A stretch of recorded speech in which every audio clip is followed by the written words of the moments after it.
The Nutcracker and the King of Mice by E.T.A. Hoffmann. Translated from the German by Major Alex Ewing. Chapter 1. Christmas Eve. On the 24th of December, Dr. Stahlbaum's children were not allowed, on any pretext whatever, at any time of all that day, to go into the small drawing room, much less into the best drawing room into which it opened. Fritz and Marie were sitting cowered together in a corner of the back parlor when the evening twilight fell, and they began to feel terribly eerie.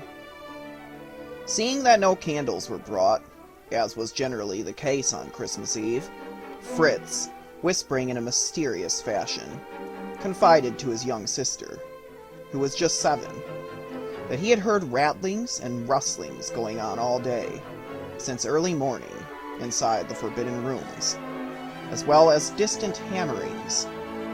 Further, that a short time ago, a little dark-looking man had gone slipping and creeping across the floor with a big box under his arm, though he was well aware that this little man was no other than Godpapa Drosselmeyer. At this news, Marie clapped her little hands for gladness and cried, "Oh, I do wonder what pretty things Godpapa Drosselmeyer has been making for us this time." Godpapa Drosselmeyer was anything but a nice-looking man. He was little and lean, with a great many wrinkles on his face, a big patch of black plaster where his right eye ought to have been, and not a hair on his head, which is why he wore a fine white wig, made of glass, and a very beautiful work of art. But he was a very, very clever man, who even knew and understood all about clocks and watches, and could make them himself.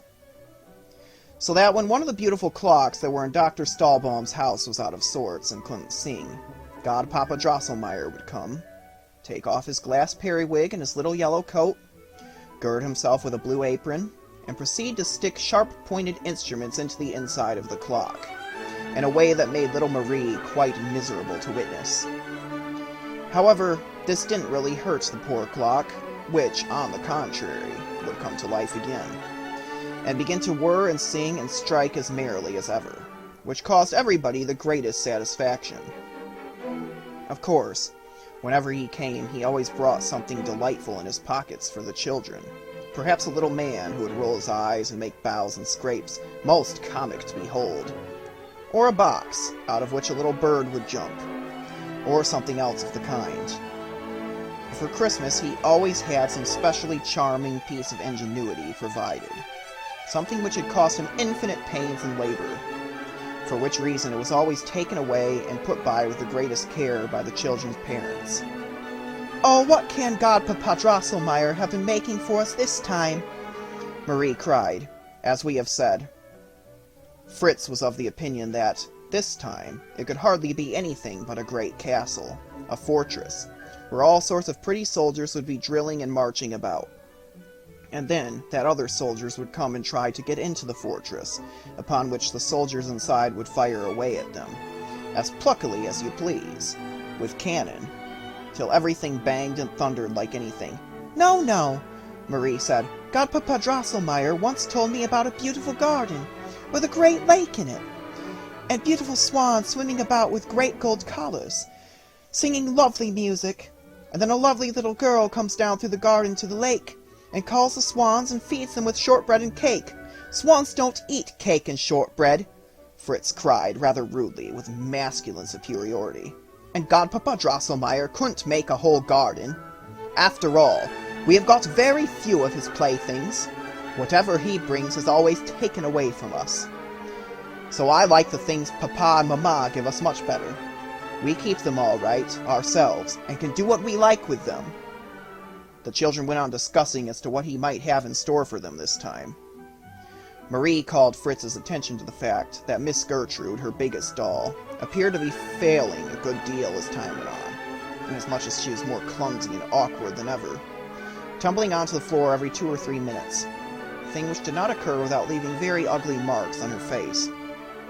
And of course a proper condition of her clothes became out of the question altogether. Scolding was of no use. Mama, too, had laughed at her for being so delighted with Miss Gertrude's new little parasol. Fritz again remarked that a good fox is lacking in his small zoological collection, and that his army was quite without cavalry, for his papa was well aware. But the children knew that their elders had got all sorts of charming things ready for them, as also that Jesus, at Christmas time, took special care of their wants. Marie sat in thoughtful silence, but Fritz murmured quietly to himself, "All the same, I should like a fox and some hussars." It was now quite dark. Fritz and Marie, sitting close together, did not dare to utter another syllable. They felt as if there were a fluttering of gentle invisible wings around them, whilst a very far away, but unutterably beautiful strain of music could be dimly heard. Then a bright gleam of light passed quickly athwart the wall, and the children knew that Jesus had sped away, on shining wings, to other happy children. At this moment a silvery bell said, "Cling, cling, cling, cling!" The doors flew open, and such a brilliance of light came streaming from the drawing room that the children stood rooted to where they were with cries of, "Oh! Oh!" But Papa and Mama came and took their hands, saying, "Come now, darlings, and see what the blessed Jesus has brought for you." Chapter 2. The Christmas Presents. I appeal to yourself, kind reader or listener, Fritz, Theodore, Ernest, or whatsoever your name may chance to be, and I would beg you to bring vividly before your mind's eye your last Christmas table, all glorious with its various delightful Christmas presents, and then perhaps you will be able to form some idea of the manner in which the two children stood speechless, with brilliant glances fixed on all the beautiful things. How, after a while, Marie, with a sigh, cried, "Oh, how lovely! How lovely!" and Fritz gave several jumps of delight. The children had certainly been very, very good and well behaved all the foregoing year to be thus rewarded, for never had so many beautiful and delightful things been provided for them as this time.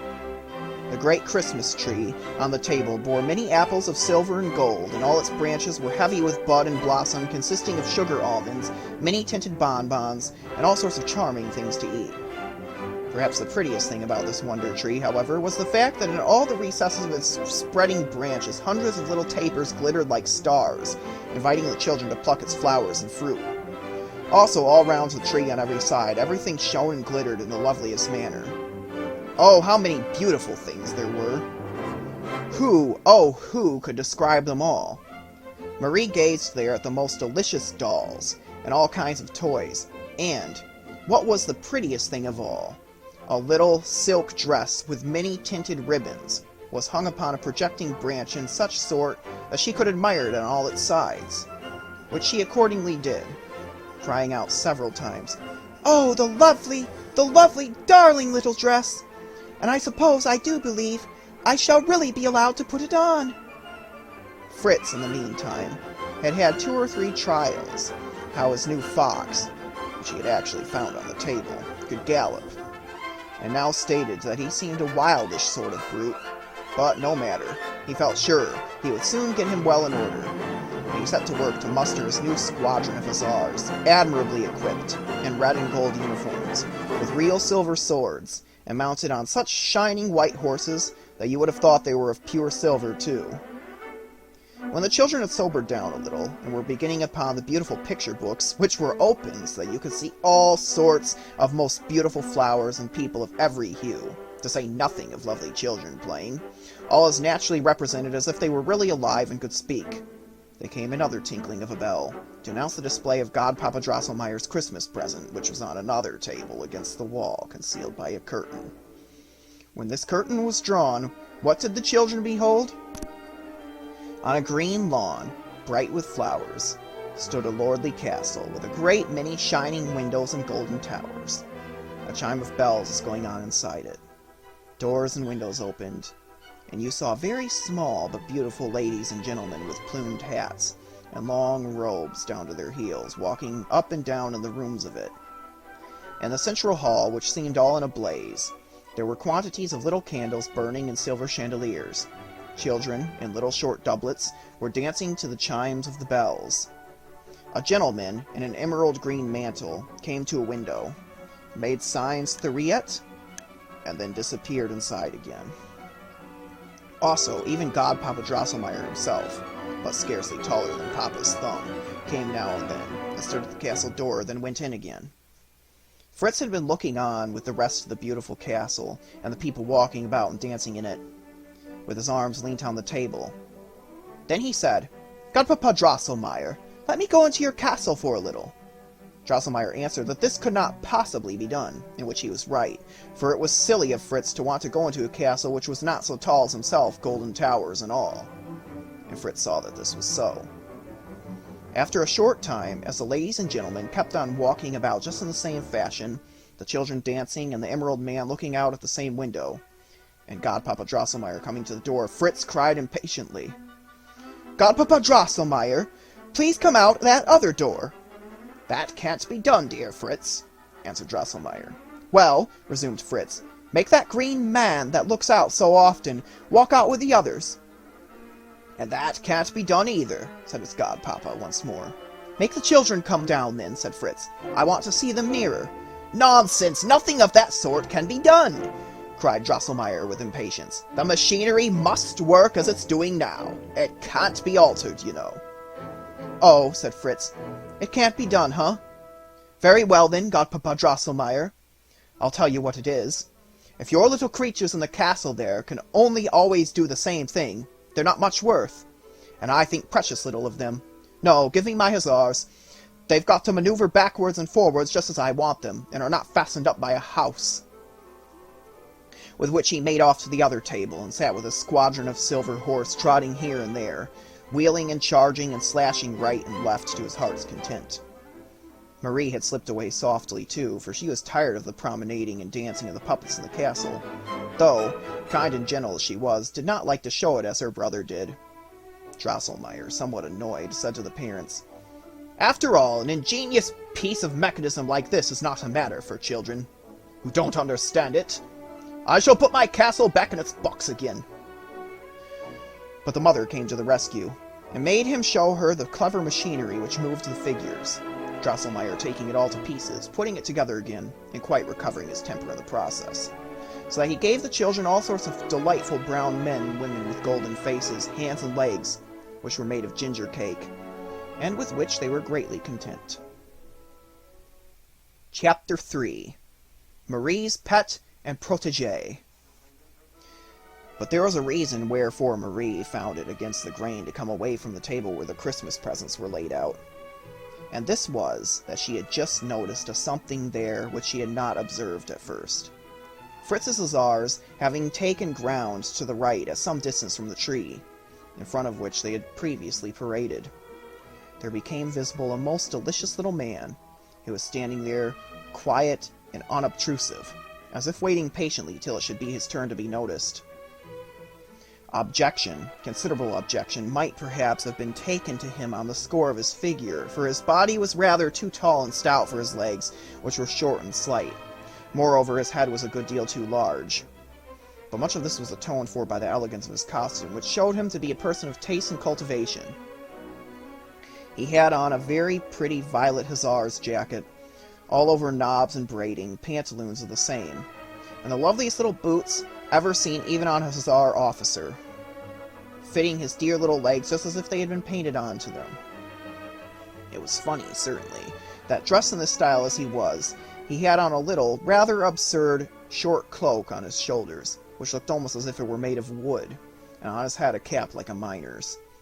But Marie remembers that Godpapa Drosselmeyer often appeared in a terribly ugly morning jacket, and with a frightful-looking cap on his head, and yet was a very, very darling godpapa. As Marie kept looking at this little man, whom she had quite fallen in love with at first sight, she saw more and more clearly what a sweet nature and disposition was legible in his countenance. Those green eyes of his, which stuck perhaps a little more prominently out of his head than was quite desirable, beamed with kindness and benevolence. It was one of his beauties, too, that his chin was set off with a well-kept beard of white cotton, as this drew attention to the sweet smile which his bright red lips always expressed. "Oh, papa, dear!" cried Marie at last. "Whose is that most darling little man beside the tree?" "Well," was the answer, "that little fellow is going to do plenty of good service for you all. He's going to crack nuts for you, and he is to belong to Louisa just as much as to you and Fritz." With which Papa took him up from the table, and on his lifting the end of his wooden cloak, the little man opened his mouth wider and wider, displaying 2 rows of very white, sharp teeth. Marie, directed by her father, put a nut into his mouth, and crack! He had bitten it in 2, so that the shells fell down, and Marie got the kernel. So then it was explained to all that this charming little man belonged to the Nutcracker family, and was practicing the profession of his ancestors. "And," said Papa, "as friend Nutcracker seems to have made such an impression on you, Marie, he shall be given over to your special care and charge, though, as I have said, Louisa and Fritz are to have the same right to his services as you."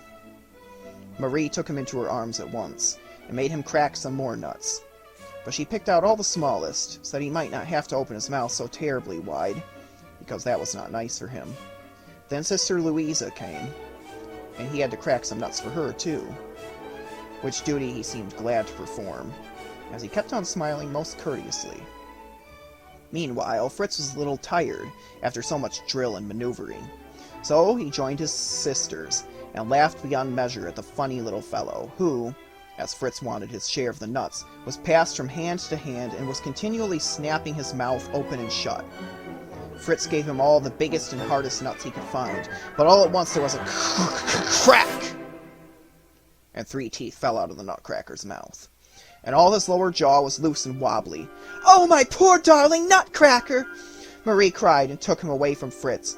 "A nice sort of chap he is," said Fritz. "Calls himself a Nutcracker, and can't even give a decent bite. Doesn't seem to know much about his business. Hand him over here, Marie.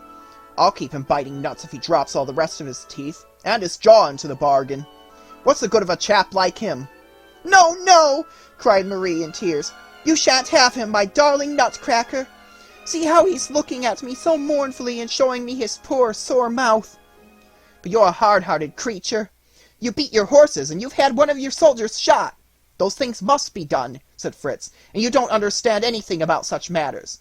But Nutcracker's as much mine as yours, so hand him over." Marie began to cry bitterly, and wrapped the wounded Nutcracker quickly up in her little pocket handkerchief. Papa and Mama came to Drosselmeyer, who took Fritz's part, to Marie's regret. But Papa said, "I have put this Nutcracker in Marie's special charge, and as he seems to have need just now of her care, she has full power over him, and nobody else has anything to say in the matter. And I'm surprised that Fritz should expect further service from a man wounded in the execution of his duty. As a good soldier, he ought to know better than that." Fritz was much ashamed, and troubling himself no further as to nuts or Nutcrackers, crept off to the other side of the table, where his hussars, having established the necessary outposts and vedettes, were bivouacking for the night. Marie got Nutcracker's lost teeth together, bound a pretty white ribbon, taken from her dress, about his poor chin, and then wrapped the poor little fellow, who was looking very pale and frightened, more tenderly and carefully than before in her handkerchief. Thus she held him, rocking him like a child in her arms, as she looked at the picture books. She grew quite angry, which was not usual with her, with Godpapa Drosselmeyer, because he laughed so, and kept asking how she could make such a fuss about an ugly little fellow like that. That odd and peculiar likeness of Drosselmeyer, which had struck her when she saw Nutcracker at first, occurred to her mind again now, and she said with much earnestness, "Who knows, Godpapa, if you were to be dressed the same as my darling Nutcracker, and had on the same shining boots, who knows whether you mightn't look as handsome as he does?" Marie did not understand why Papa and Mama laughed so heartily, nor why Godpapa Drosselmeyer's nose got so red, nor why he did not join so much in the laughter as before. Probably there was some special reason for these things. Chapter 4. Wonderful Events. We must now explain that in the sitting room, on the left hand as you go in, there stands against the wall a high, glass-fronted cupboard, where all the children's Christmas presents are yearly put away to be kept. Louisa, the elder sister, was still quite little when her father had this cupboard constructed by a very skillful workman, who had put in such transparent panes of glass, and altogether made the affair so splendid, that the things, when inside it, looked almost more shining and lovely than when one had them actually in one's hands. The upper shelves, which were beyond the reach of Fritz and Marie, were stowed Godpapa Drosselmeyer's works of art. Immediately under them was the shelf of the picture books. Fritz and Marie were allowed to do what they liked with the two lower shelves, but it always came about that the lower one of all was that in which Marie put away her dolls, as their place of residence, whilst Fritz utilized the shelf above this as cantonments for his troops of all arms. So that on the evening as which we are speaking, Fritz had quartered his hussars in the upper shelf of these two, whilst Marie had put Miss Gertrude rather in a corner, established her new doll in the well-appointed chamber there, with all its appropriate furniture, and invited herself to tea and cakes with her. This chamber was splendidly furnished, everything on a first-rate scale, and in good and admirable style, as I've already said. And I don't know if you, my observant reader, have the satisfaction of possessing an equally well-appointed room for your dolls. A little beautifully flowered sofa, a number of the most charming little chairs, a nice little tea table, and above all, a beautiful little white bed, where your pretty little darlings of dolls go to sleep. All this was in a corner of the shelf, the walls of which, in this part, had beautiful little pictures hanging on them. And you may well imagine that, in such a delightful chamber as this, the new doll, whose name, as Marie had discovered, was Miss Clara, thought herself extremely comfortably settled, and remarkably well off. It was getting very late, not so very far from midnight indeed, before the children could tear themselves away from all these Yuletide fascinations, and Godpapa Drosselmeyer had been gone a considerable time. They remained riveted beside the glass cupboard, although their mother several times reminded them that it was long after bedtime. "Yes," said Fritz, "I know well enough that these poor fellows," meaning his hussars, "are tired enough, and awfully anxious to turn in for the night. Though as long as I'm here, not a man-jack of them dares to nod his head," with which he went off. But Marie earnestly begged for just a little while longer, saying that she had such a number of things to see to, and promising that as soon as ever she had got them all settled, she would go to bed at once. Marie was a very good and reasonable child, and therefore her mother allowed her to remain for a little longer with her toys. But lest she should be too occupied with her new doll and the other playthings so as to forget to put out the candles which were lighted all round on the wall scones, she put herself all of them out, leaving merely the lamp which hung from the ceiling to give a soft and pleasant light. "Come soon to your bed, Marie, or you'll never be up in time for the morning," cried her mother as she went away into the bedroom. As soon as Marie was alone, she set rapidly to work to do the thing which was chiefly at her heart to accomplish, and which, though she scarcely knew why, she somehow did not like to set about in her mother's presence.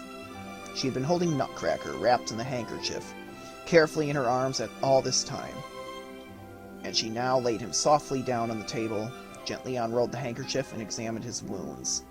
Nutcracker was very pale, but at the same time he was smiling with a melancholy and pathetic kindliness, which went straight to Marie's heart. "Oh, my darling little Nutcracker," said she very softly, "don't you be vexed because Brother Fritz has hurt you. He didn't mean it, you know.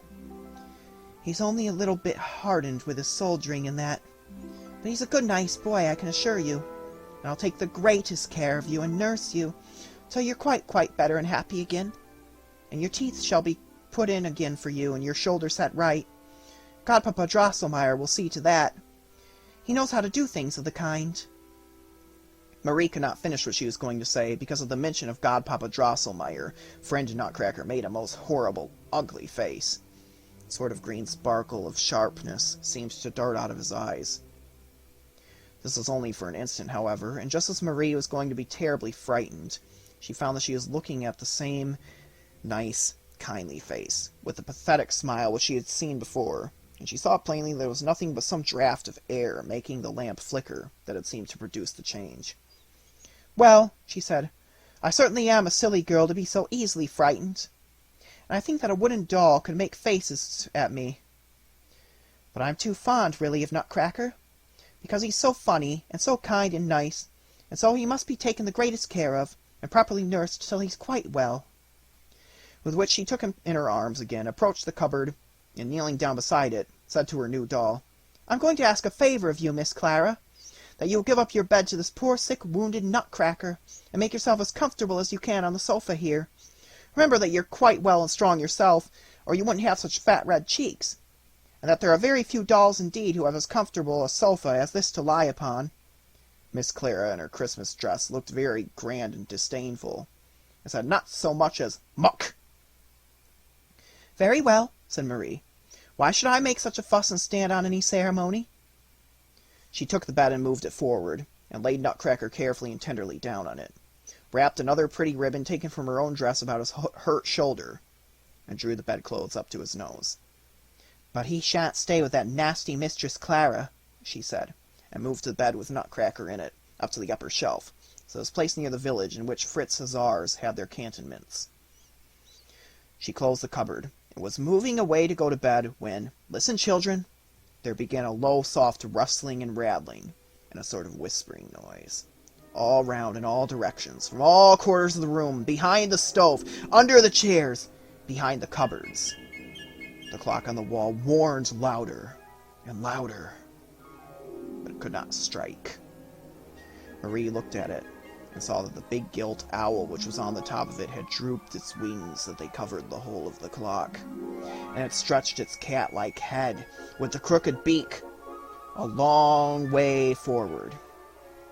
And the warning kept growing louder and louder, with distinct words, "Clock! Clocky, stop ticking!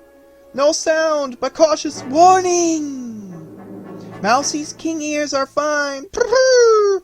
Only sing poom poom, sing the olden song of doom.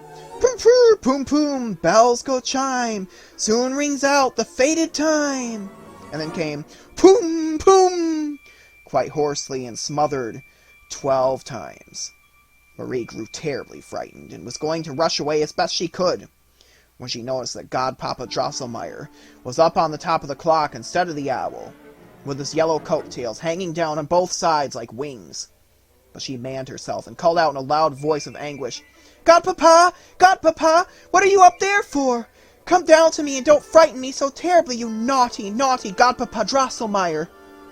But then there began to be a sort of wild kickering and quaking everywhere, all about, and presently there was a sound as of running and trotting, as of thousands of little feet behind the walls, and thousands of little lights began to glitter out between the chinks of the woodwork. But they were not lights. No, no. Little glittering eyes, and Marie became aware that, everywhere, mice were peeping and squeezing themselves out through every chink.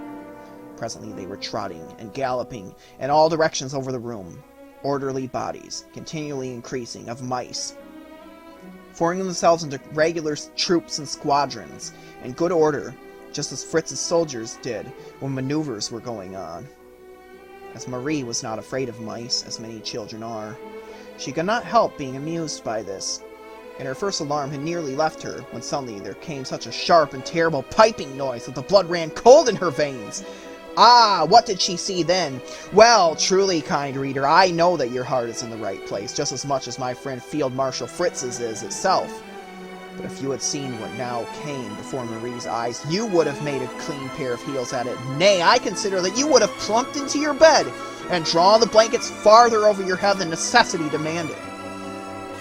But poor Marie hadn't in her power to do any such thing, because right at her feet, as if impelled by some subterranean power, sand and lime and broken stone came bursting up, and then 7 mouse heads, with 7 shining crowns upon them, rose through the floor, hissing and piping in a most horrible way.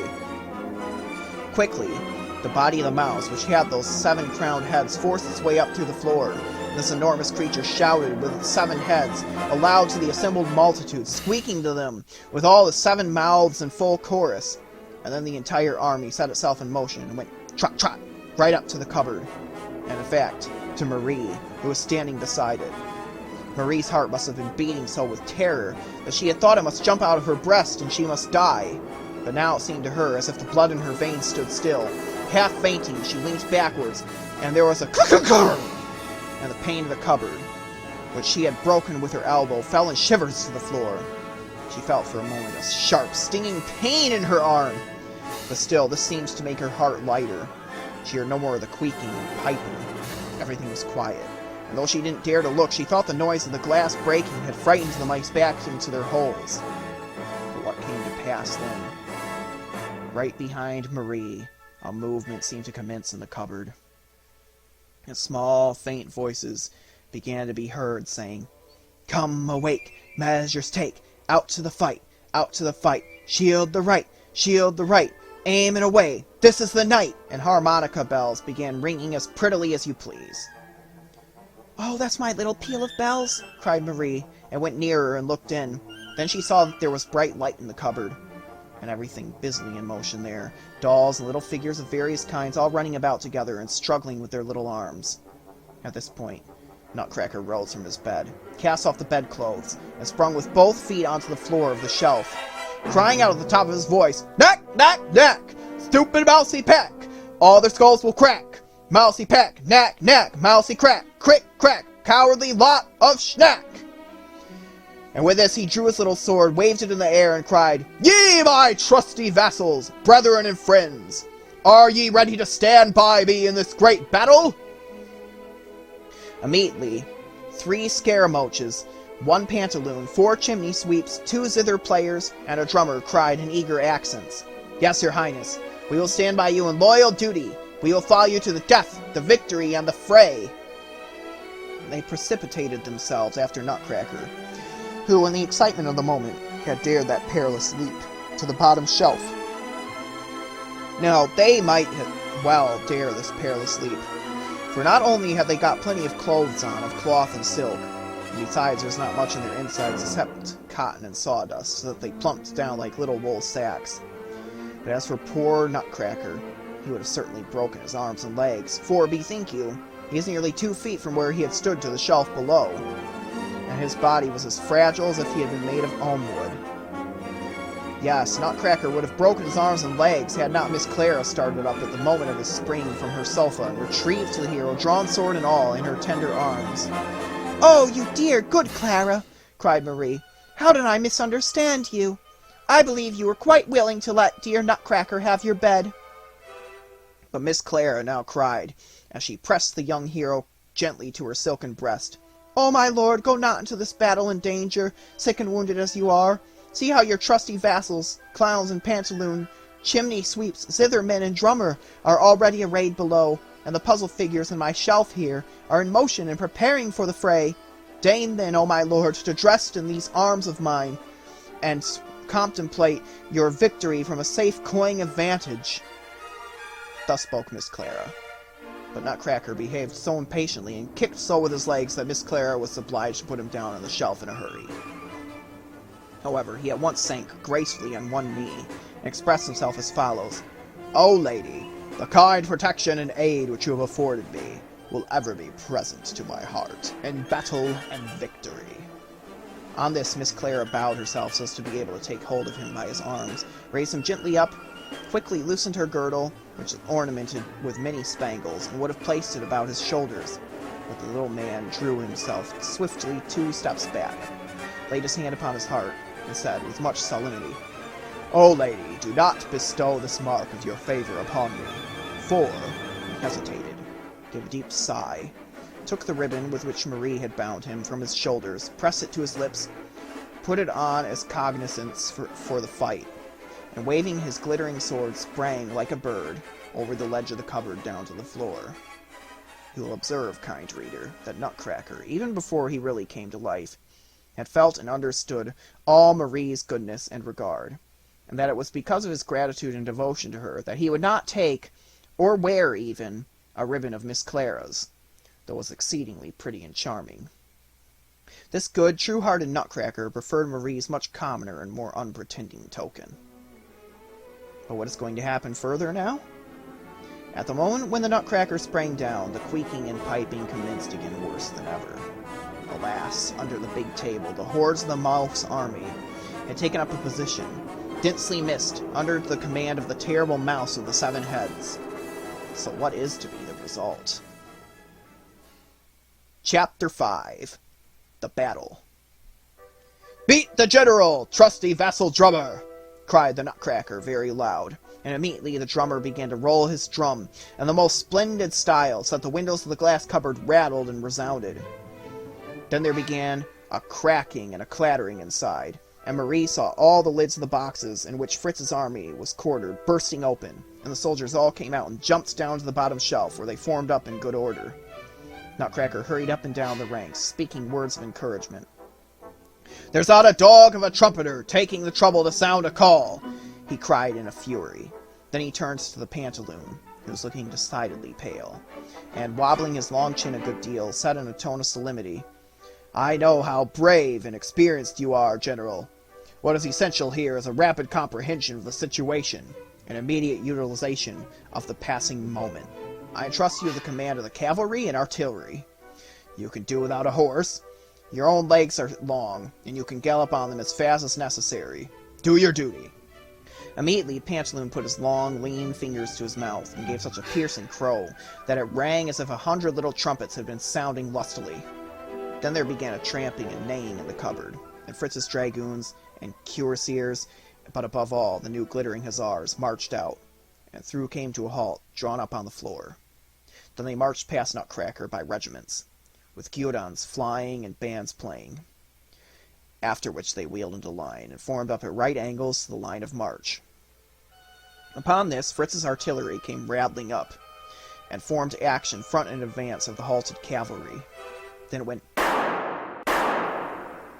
and Marie saw the sugar plums doing terrible execution amongst the thickly massed mouse battalions, which were powdered quite white by them, and greatly put to shame. But a battery of heavy guns, which had taken up a strong position on Mamma's footstool, was what did the greatest execution. The boom, boom, boom kept a murderous fire of gingerbread nuts into the enemy's ranks with most destructive effect, mowing the mice down in great numbers. The enemy, however, was not materially checked in his advance, and had even possessed himself in one or two of the heavy guns, when there came and Marie could scarcely see what was happening, for smoke and dust, but this much is certain, that every corps engaged fought with the utmost bravery and determination, and it was for a long time doubtful which side would gain the day. The mice kept on developing fresh bodies of their forces. As they were advanced to the scene of action, their little silver bells, like pills in size, which they delivered with great precision, their musketry practice being especially fine, took effect even inside the glass cupboard. Miss Clara and Miss Gertrude ran up and down in utter despair, wringing their hands and loudly lamenting. "Must I, the very loveliest doll in the world, perish miserably in the very flower of my youth?" cried Miss Clara. "Oh, was it for this," wept Miss Gertrude, "that I have taken such pains to conserve her myself all these years? Must I be shot here in my own drawing-room after all?" On this they fell into each other's arms and howled so terribly that you could hear them above all the din of the battle. For you have no idea of the hurly-burly that went on now, dear auditor. It went poof, piff, schnitterstring, boom, vroom, boom, pa-broom, boom, all confusedly and higgledy-piggledy, and the Mouse King and the mice squeaked and screamed. And then again Nutcracker's powerful voice was heard shouting words of command, and issuing important orders, and he was seen striding along amongst his battalions in the thick of the fire. Pantaloon had made several most brilliant cavalry charges, and covered himself with glory. But Fritz's hussars were subjected by the mice to a heavy fire of very evil-smelling shot, which made horrid spots on their red tunics. This caused them to hesitate, and hang rather back for a time. Pantaloon made them take ground to the left, in echelon, and, in the excitement of the moment, he, with his dragoons and cuirassiers, executed a somewhat analogous movement. That is to say, they brought up the right shoulder, wheeled to the left, and marched home to their quarters. This had the effect of bringing the battery of artillery on the footstool into imminent danger, and it was not long before a large body of exceedingly ugly mice delivered such a vigorous assault on this position that the whole of the footstool, with the guns and gunners, fell into the enemy's hands. Nutcracker seemed much disconcerted and ordered his right wing to commence a retrograde movement. A soldier of your experience, my dear Fritz, knows well that such a movement is almost tantamount to a regular retreat, and you grieve with me in anticipation for the disaster which threatens the army of Marie's beloved little Nutcracker. But turn your glance in the other direction, and look at this left wing of Nutcrackers, where all is still going well. And you will see that there is yet much hope for the Commander-in-Chief and his cause. During the hottest part of the engagement, masses of Mouse cavalry have been quietly debauching from the little chest of drawers, and had subsequently made a most determined advance upon the left wing of Nutcracker's force, uttering loud and horrible squeakings. But what a reception they met with! Very slowly, as the nature of the terrain necessitated, for the ledge at the bottom of the cupboard had to be passed. The regiment of model figures, commanded by 2 Chinese emperors, advanced and formed square. These fine, brilliantly uniformed troops, consisting of gardeners, Tyrolese, Tunguses, hairdressers, harlequins, cupids, lions, tigers, unicorns, and monkeys, fought with the utmost courage, coolness, and steady endurance. This battalion d'élite would have wrested the victory from the enemy, had not one of the cavalry captains, pushing forward in a rash and foolhardy manner, made a charge upon one of the Chinese emperors and bitten off his head. This Chinese emperor, in his fall, knocked over and smothered a couple of the Tunguses and a unicorn, and this created a gap, through which the enemy effected a rush, which resulted in the whole battalion being bitten to death. But the enemy gained little advantage by this, for as soon as one of the Mouse cavalry soldiers bit one of these brave adversaries to death, he found that there was a small piece of painted paper sticking in his throat, of which he died in a moment. Still, this was of small advantage to Nutcracker's army, which, having once commenced a retrograde movement, went on retreating farther and farther, suffering greater and greater loss, so that the unfortunate Nutcracker found himself driven back close to the front of the cupboard, with a very small remnant of his army. "Bring up the reserves! Pantaloon! Scaramouche! Drummer! Where the devil have you got to?" cried Nutcracker, who was still reckoning on reinforcements from the cupboard. And there did, in fact, advance a small contingent of brown gingerbread men and women, with gilt faces, hats, and helmets. But they laid about him so clumsily that they never hit any of the enemy, and soon knocked off the cap of their commander-in-chief, Nutcracker himself, and the enemy's chasseurs soon bit their legs off, so that they tumbled topsy-turvy, and killed several of Nutcracker's companions in arms into the bargain. Nutcracker was now hard pressed, and closely hemmed in by the enemy, and in a position of extreme peril he tried to jump the bottom ledge of the cupboard, but his legs were not long enough. Miss Clara and Miss Gertrude had fainted, but they could give him no assistance. Hussars and heavy dragoons came charging up to him, and he shouted in wild despair, "A horse! A horse! My kingdom for a horse!" At this moment, 2 of the enemy's riflemen seized him by his wooden cloak, and the king of the mice went rushing up to him, squeaking in triumph out of all his 7 throats. Marie could contain herself no longer. "Oh, my poor Nutcracker!" she sobbed, and took her left shoe off, without very distinctly knowing what she was about, and threw it as hard as she could into the thick of the enemy, straight at their king. Instantly, everything vanished and disappeared. All was silence. Nothing to be seen. But Marie felt a more stinging pain than before in her left arm, and fell on the floor insensible. Chapter 6. The Invalid. When Marie awoke from a death-like sleep, she was lying in her little bed, and the sun was shining brightly in at the window, which was all covered with frost flowers. There was a stranger gentleman sitting beside her, whom she recognized as Dr. Wendelstern. "She's awake," he said softly, and her mother came and looked at her very scrutinizingly and anxiously. "Oh, Mother," whispered Marie, "are all those horrid mice gone away, and is Nutcracker quite safe?" "Don't talk such nonsense, Marie," answered her mother. "What have the mice to do with Nutcracker? You're a very naughty girl, and have caused us all a great deal of anxiety. See what comes of children not doing as they're told? You were playing with your toy so late last night that you fell asleep. I don't know whether or not some mouse jumped out and frightened you, though there are no mice here, generally. But, at all events, you broke a pane of the glass cupboard with your elbow, and cut your arm so badly that Dr. Wendelstern, who has just taken a number of pieces of the glass out of your arm, thinks that if it had only been a little higher up, you might have had a stiff arm for life, or even have bled to death. Thank heaven, I awoke about 12 o'clock and missed you, and I found you lying insensible in front of the glass cupboard, bleeding frightfully, with a number of Fritz's lead soldiers scattered around you, and other toys, broken model figures, and gingerbread men, and Nutcracker was lying on your bleeding arm, with your left shoe not far off. "Oh, Mother, Mother!" cried Marie. "These were the remains of the tremendous battle between the toys and the mice. And what frightened me so terribly was that the mice were going to take Nutcracker, who was the commander-in-chief of the toy army. A prisoner. Then I threw my shoe in among the mice, and after that I know nothing more that happened." Dr. Vendelstern gave a significant look at the mother, who said very gently to Marie, "Never mind, dear. Keep yourself quiet.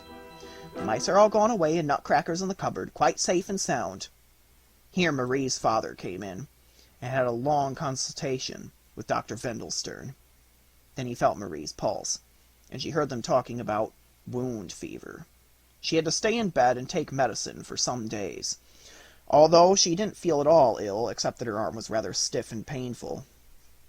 She knew Nutcracker got safe out of the battle, and she seemed to remember, as if in a dream, that he had said quite distinctly in a very melancholy tone, "Marie, dearest lady, I am very indebted to you, but it is in your power to do even more for me still." She thought and thought what this could possibly be, but in vain. She couldn't make it out. She wasn't able to play on account of her arm, and when she tried to read or look at the picture books, everything wavered before her eyes so strangely that she was obliged to stop. So the day seemed very long to her, and she could scarcely pass the time till evening. When her mother came and sat at her bedside, telling and reading her all sorts of nice stories. She just finished telling her the story of Prince Ferkerdin, when the door opened, and in came Godpapa Drosselmeyer, saying, "I've come to see with my own eyes how Marie's getting on." When Marie saw Godpapa Drosselmeyer and his little yellow coat, the scene of the night when Nutcracker lost the battle with the mice came so vividly back to her that she couldn't help crying out, "Oh, Godpapa Drosselmeyer, how nasty you were!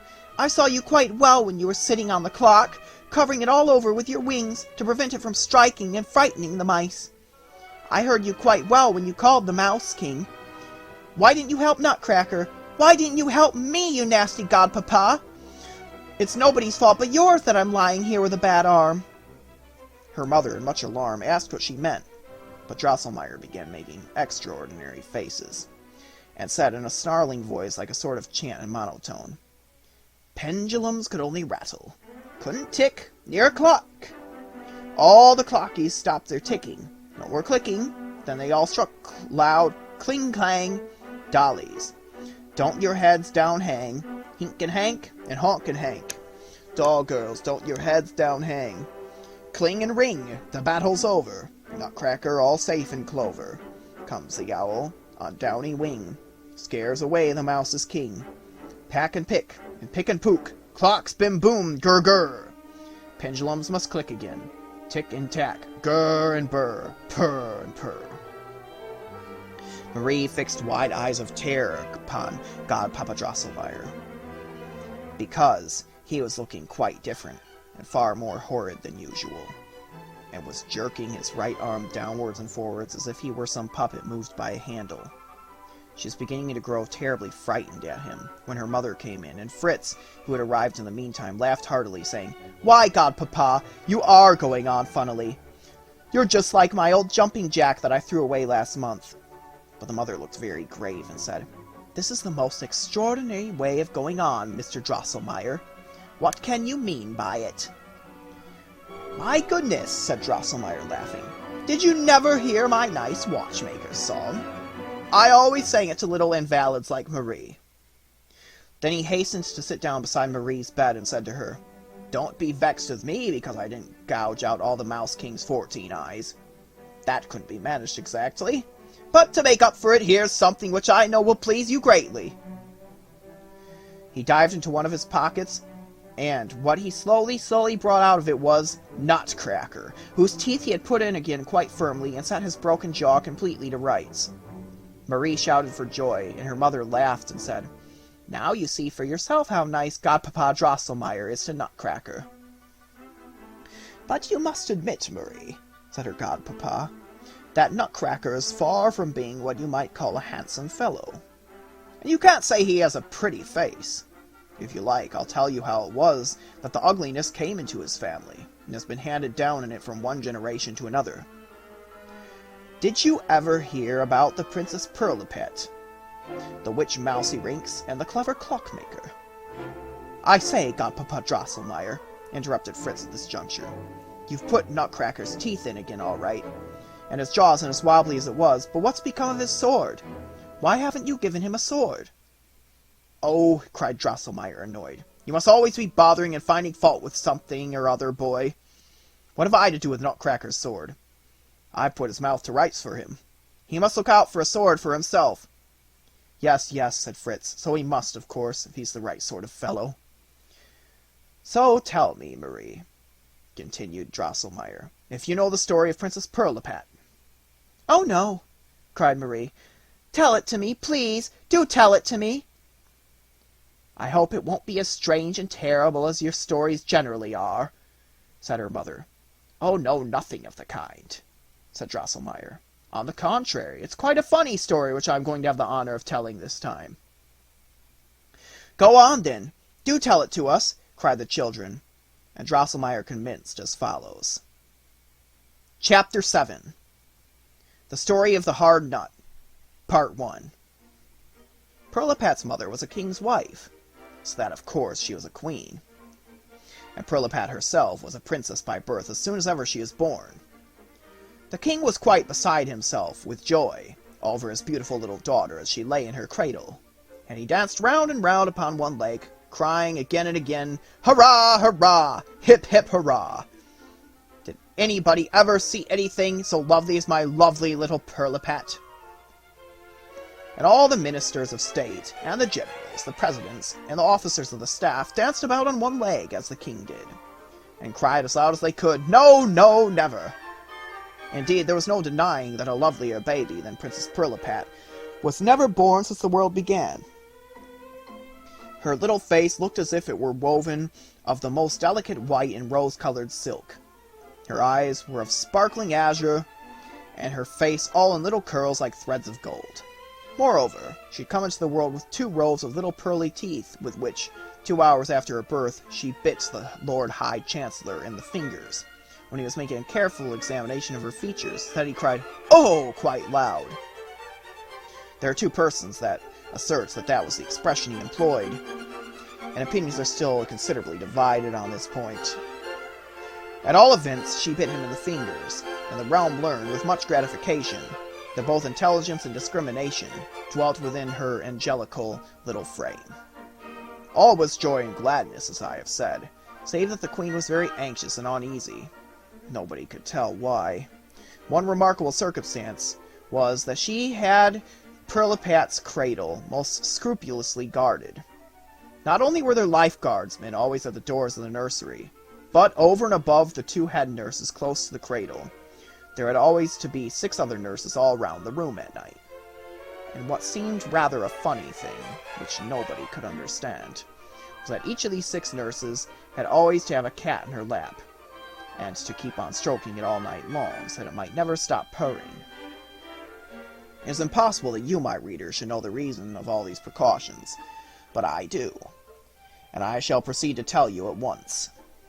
Once upon a time, many great kings and very grand princes were assembled at Pirlipat's father's court, and very great doings were toward. Tournaments, theatricals, and state balls were going on the grandest scale, and the king, to show that he had no lack of gold and silver, made up his mind to make a good hole in the crown revenues for once, and launch out regardless of expense. Wherefore, having previously ascertained privately from the state headmaster cook and the court magician had indicated a propitious hour of pork butchering, he resolved to give a grand pudding and sausage banquet.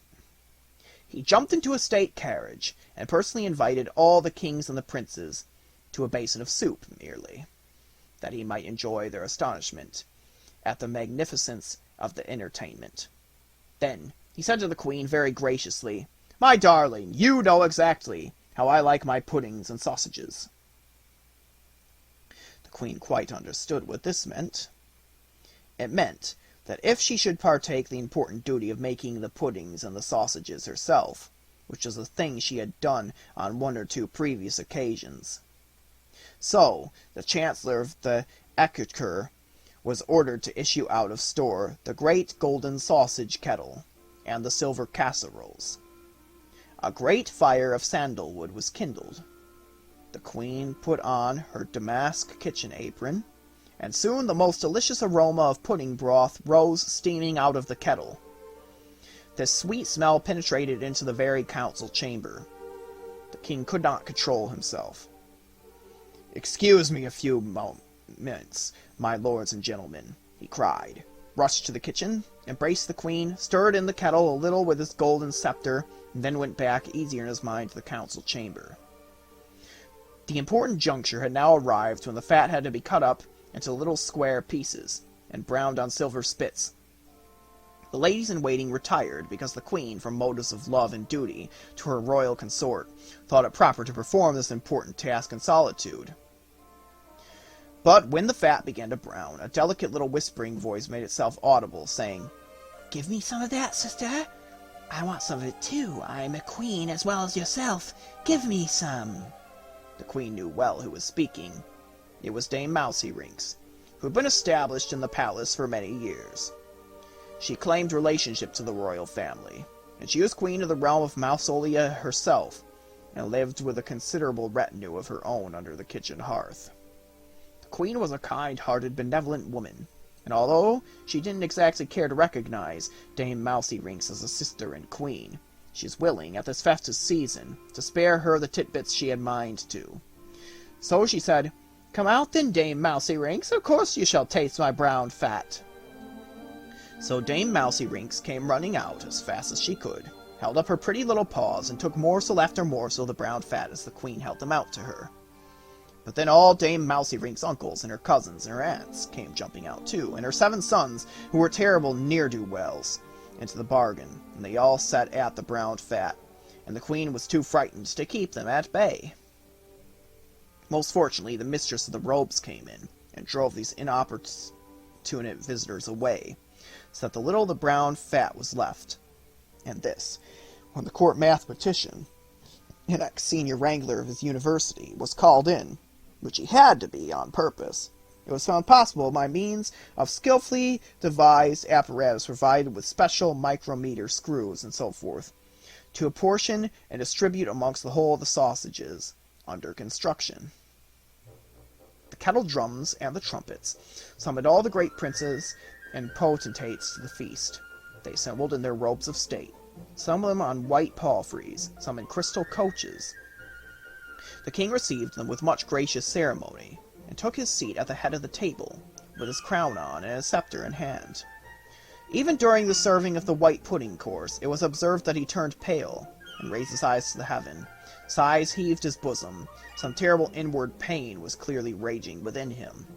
But when the black puddings were handed round, he fell back in his seat, loudly sobbing and groaning. Everyone rose from the table, and the court physician tried in vain to feel his pulse. Ultimately, under the administration of his most powerful remedies, burnt feathers and the like, His Majesty seemed to recover his senses to some extent, and stammered, scarce audibly, the words, "Too little fat." The queen cast herself down at his feet in despair, and cried, in a voice broken by sobs, "Oh, my poor unfortunate royal consort! Ah, what tortures you are doomed to endure! But see the culprit here at your feet! Punish her severely! Alas, Dame Mousekoenig, her uncles, her 7 sons, her cousins, and her aunts came and ate up nearly all the fat, and—" Here the queen fell back insensible. The king jumped up all anger and cried in a terrible voice, "Mistress of the robes, what is the meaning of this?" The mistress of the robes told all she knew, and the king resolved to take revenge on Dame Mousekoenig and her family for eating up the fat which ought to have been on the sausages. The privy council was summoned, and it was resolved that Dame Mousekoenig should be tried for her life, and all her property confiscated. But as His Majesty was of opinion that she might go on consuming the fat, which was his appanage, the whole matter was referred to the court clockmaker and arcanist, whose name was the same as mine, Christian Elias Drosselmeyer. And he undertook to expel Dame Mousekoenig and all her relations from the palace precincts forever, by means of a certain political diplomatic procedure. He invented certain ingenious little machines into which pieces of brown fat were inserted, and he placed these machines down all about the dwelling of Dame Mousekoenig. Now, she herself was much too knowing not to see through Drosselmeyer's artifice, but all her remonstrances and warnings to her relations were unavailing. Enticed by the fragrant odor of the brown fat, all her 7 sons and a great many of her uncles, her cousins and her aunts, walked into Drosselmeyer's little machines and were immediately taken prisoners by the fall of a small grating, after which they met with a shameful death in the kitchen. Dame Mousekoenig left this scene of horror with her small following. Rage and despair filled her breast.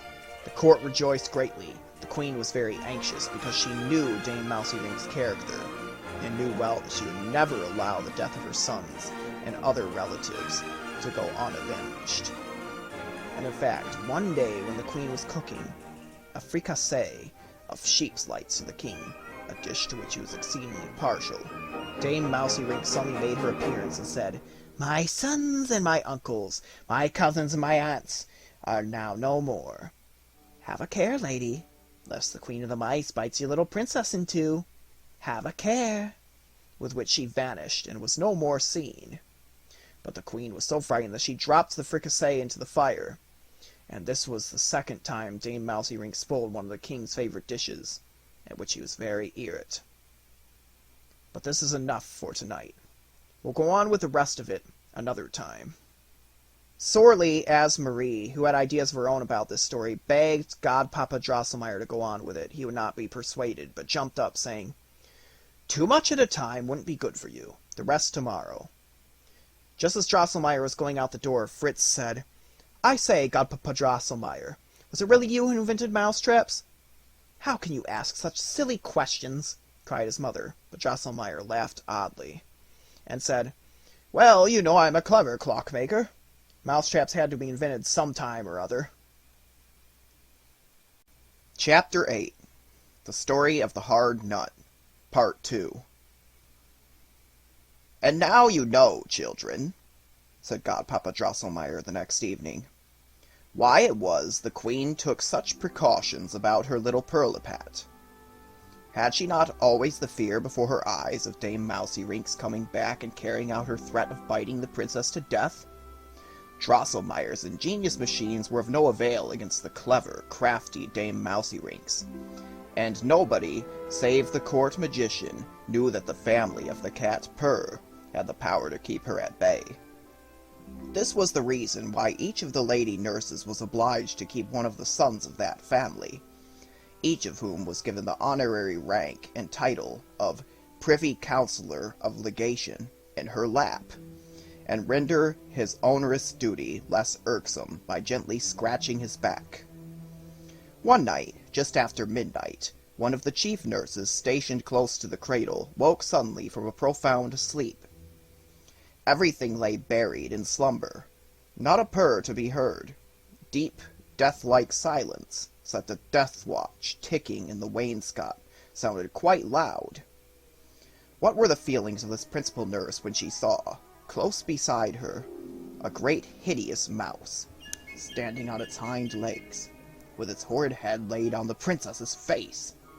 She sprang with a scream of terror. Everybody awoke. But then Dame Mousekoenig, for she was the great big mouse in Pirlipat's cradle, ran quickly away into the corner of the room. The privy councillors of legation dashed after her, but too late. She was off and away through a chink in the floor. The noise awoke Pirlipat, who cried terribly. "Heaven be thanked! She is still alive!" cried all the nurses. But what was their horror when they looked at Pirlipat and saw what the beautiful, delicate little thing had turned into. An enormous bloated head, instead of the pretty little golden-haired one, at the top of a diminutive, crumpled-up body, and green, wooden-looking eyes staring where the lovely azure-blue pear had been, whilst her mouth had stretched across from one ear to the other. Of course, the queen nearly died of weeping and loud lamentation, and the walls of the king's study had all to be hung with padded arras, because he kept on banging his head against them, crying, "Oh, wretched king that I am! Oh, wretched king that I am!" Of course, he might have seen then that it would have been much better to eat his puddings with no fat in them at all, and let Dame Mouseyrings and her folks stay on under the hearthstone. But Pirlipat's royal father thought not of that. What he did was to lay all the blame on the court clockmaker and arcanist Christian Elias Drosselmeyer of Nuremberg. Wherefore he promulgated a sapient edict, to the effect that said Drosselmeyer should, within the space of 4 weeks, restore Princess Pirlipat to her pristine condition, or at least indicate non-mistakable and reliable process whereby that might be accomplished, or else suffer a shameful death by the axe of the common headsman. Drosselmeyer was not a little alarmed, but he soon began to place confidence in his art, and in his luck, so he proceeded to execute the first operation which seemed to him to be expedient. He took Princess Pirlipat very carefully to pieces, screwed off her hands and feet, and examined her interior structure. Unfortunately, he found that the bigger she got, the more deformed she would be, so he didn't see what was to be done at all. He put her carefully together again, and sank down beside her cradle, which he wasn't allowed to go away from, in the deepest dejection. The 4th week had come, and Wednesday of the 4th week, when the king came in with eyes gleaming with anger, made threatening gestures with his scepter, and cried, "Christian Elias Drosselmeyer, restore the princess, or prepare for death!" Drosselmeyer began to weep bitterly. The little princess kept on cracking nuts, an occupation which seemed to afford her much quiet satisfaction. For the first time, the arcanist was struck by Pirlipat's remarkable appetite for nuts, and the circumstance that she had been born with teeth. The fact had been that immediately after her transformation she had begun to cry, and she had gone on crying till by chance she got hold of a nut. She at once cracked it and ate the kernel, after which she was quite quiet. From that time her nurses found that nothing would do but to go on giving her nuts. "O holy nature of instinct, eternal, mysterious, inscrutable interdependence of things," cried Drosselmeyer, "thou pointest out to me the door of the secret. I will knock, and it shall be opened unto me." He at once begged for an interview with the court magician. It was conducted and closely guarded. They embraced with many tears, for they were great friends, and then retired into a private closet, where they referred to many books treating the sympathies, antipathies, and other mysterious subjects. Night came on. The court magician consulted some books, and, with the assistance of Drosselmeyer, figured out what the princess needed. This was an exceedingly difficult operation, for the lines kept getting more and more entangled and confused for ever so long. But at last, oh, what joy! It lay plain before them that all the princess had to do to be delivered from the enchantment which made her so hideous, and get back her former beauty, was to eat the sweet kernel of the nut Krakatuk. Now, this nut Krakatuk had a shell so hard that you might have fired a 48-pounder at it, without producing the slightest effect on it. Moreover, it was essential that this nut should be cracked, in the princess's presence, by the teeth of a man whose beard had never known a razor, and who had never had on boots. This man had to hand the kernel to her with his eyes closed, and he might not open them till he had made 7 steps backwards without a stumble. Drosselmeyer and the magician had been at work on this problem uninterruptedly for 3 days and 3 nights. And on the Saturday the king was sitting at dinner, when Drosselmeyer, who was to have been beheaded on the Sunday morning, burst joyfully in to announce that he had found out what had to be done to restore Princess Pirlipat to her pristine beauty. The king embraced him in a burst of rapture and promised him a diamond sword, 4 decorations, and 2 Sunday suits. "Set to work immediately after dinner," the monarch cried, adding kindly, "Take care, dear arcanist, that the young unshaven gentleman in shoes and the nutcracker already in his hand is on the spot, and be sure that he touches no liquor beforehand, so that he mayn't trip up when he makes the 7 backward steps like a crab. He can get as drunk as a lord afterwards if he likes."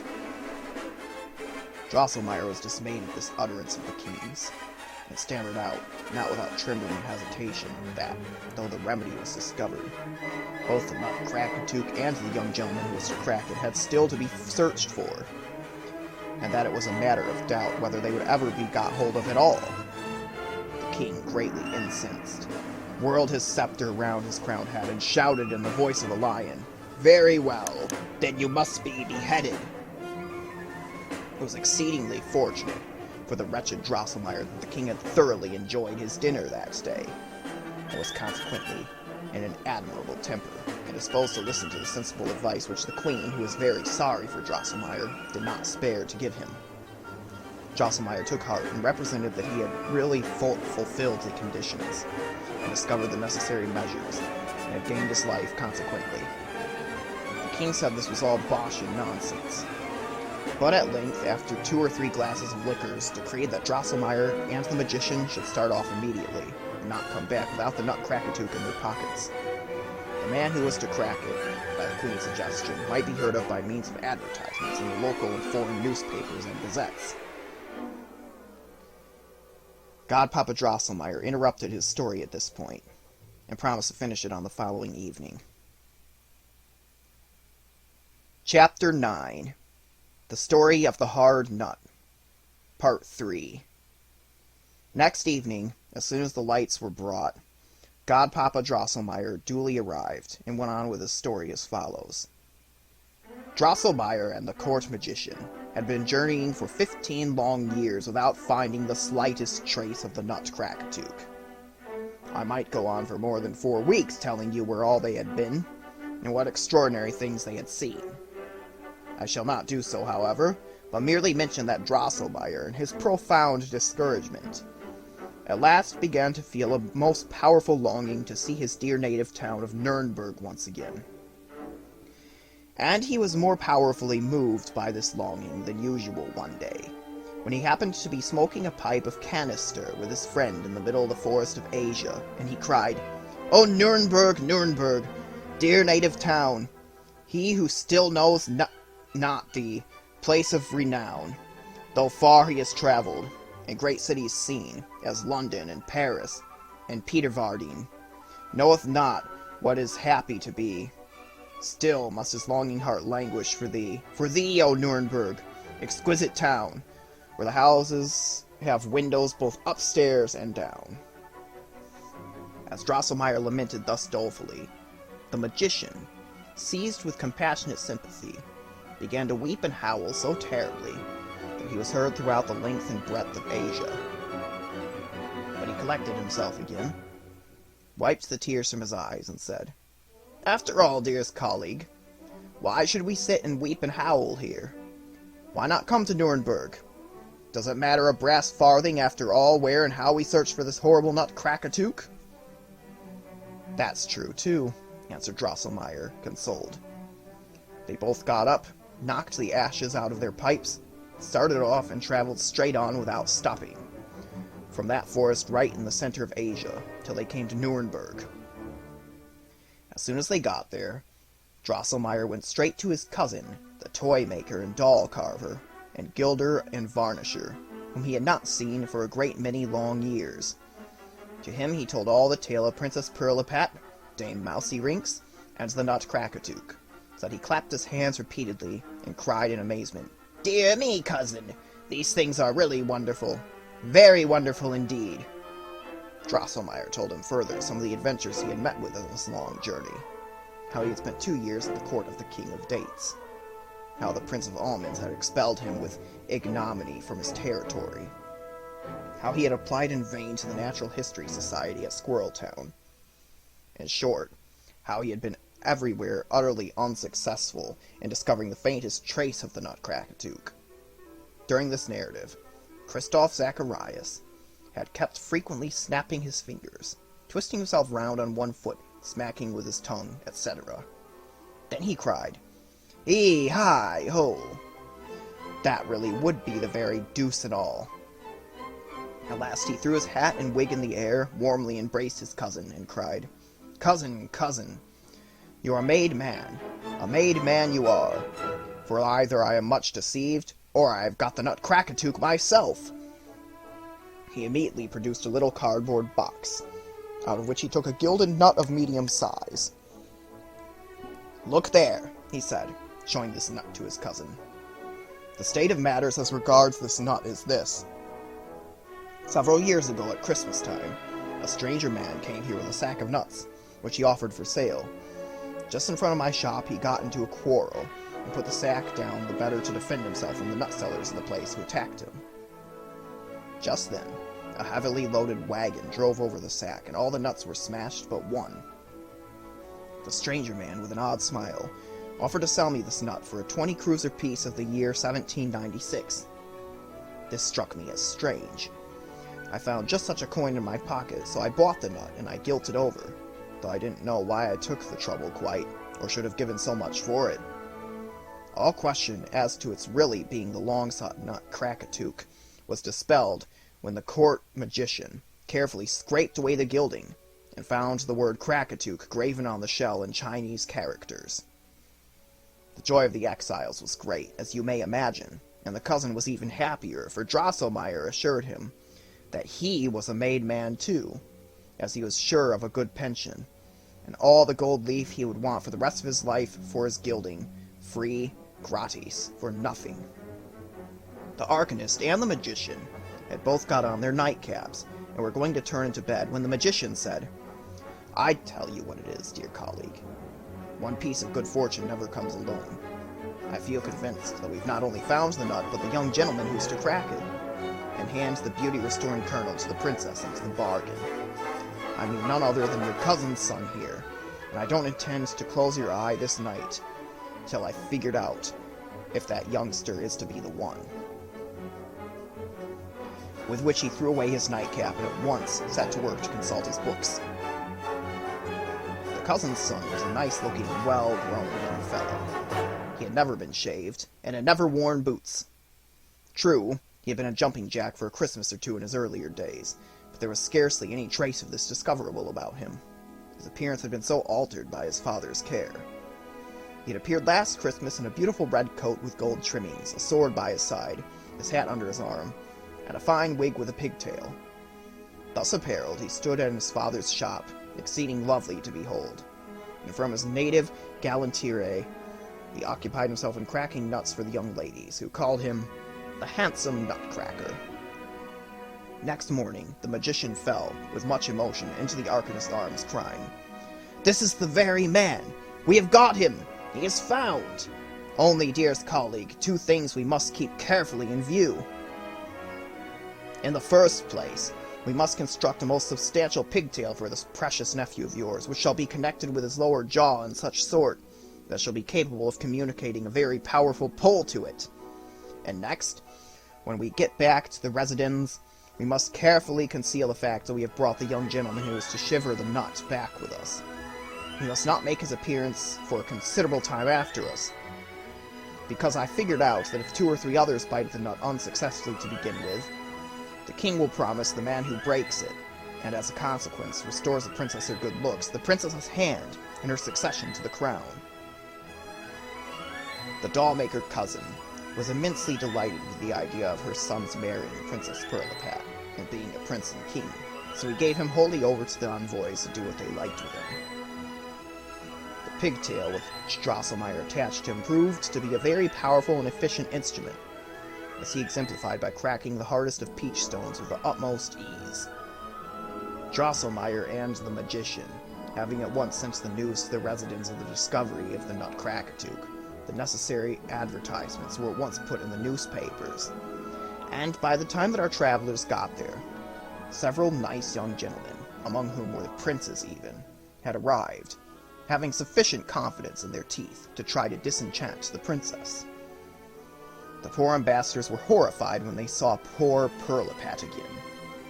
The diminutive body, with tiny hands and feet, was not big enough to support the great shapeless head. The hideousness of the face was enhanced by a beard like white cotton, which had grown about the mouth and chin. Everything turned out as the court magician had said. One milksop and shoes after another bit his teeth and his jaws into agonies over the nut, without doing the princess the slightest good in the world. And then, When he was carried out on the verge of insensibility by the dentists who were in attendance on purpose, he would sigh, "Ah, dear, that was a hard nut." Now, when the king, in the anguish of his soul, had promised to him who should disenchant the princess, his daughter, and the kingdom, the charming, gentle young Drosselmeyer made his appearance, and begged to be allowed to make an attempt. None of the previous ones had pleased the princess so much. She pressed her little hands to her heart and sighed, "I hope it will be he who will crack the nut, and be my husband." When he had politely saluted the king, the queen, and the Princess Pirlipat, he received the Nutcracker from the hands of the clerk of the closet, and put it between his teeth, made a strong effort with his head, and crack, crack! The shell was shattered into a number of pieces. He neatly cleared the kernel from the pieces of husk which were sticking to it, and, making a leg, presented it courteously to the princess, after which he closed his eyes and began his backward steps. The princess swallowed the kernel, and, oh marvel, the monstrosity vanished, and in its place there stood a wonderfully beautiful lady, with a face which seemed woven of delicate lily-white and rose-red silk, eyes of sparkling azure, and hair all in little curls like threads of gold. Trumpets and kettle drums mingled in the loud rejoicings of the populace. The king and all his court danced about on one leg, as they had done at Pirlipat's birth, and the queen had to be treated with eau de cologne, having fallen into a fainting fit from joy and delight. All this tremendous tumult interfered not a little with young Drosselmeyer's self-possession, for he still had to make his 7 backward steps, but he collected himself as best he could, and was just stretching out his foot to make his 7th step, when up came Dame Mousekoenig through the floor, making horrible weaking and squeaking, so that Drosselmeyer, as he was putting his foot down, trod upon her and stumbled so that he almost fell. Oh, misery!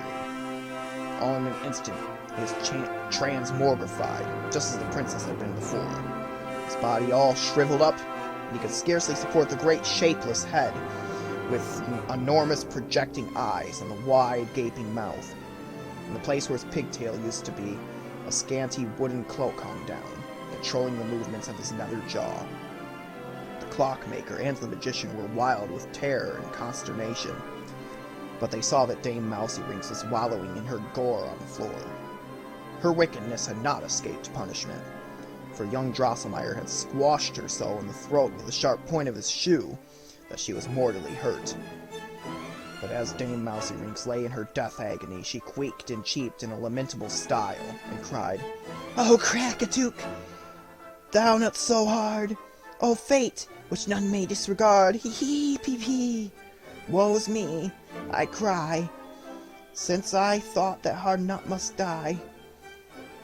But brave young Nutcracker, I see, you soon must follow after me. Young sweet young son, with 7-fold crown, will soon bring Master Cracker down. His mother's death he will repay, so Nutcracker, beware that day. O life most sweet, I feebly cry, I leave you now, for I must die. Whee! With this cry died Dame Mousekoenig. Her body was carried out by the court stove lighter.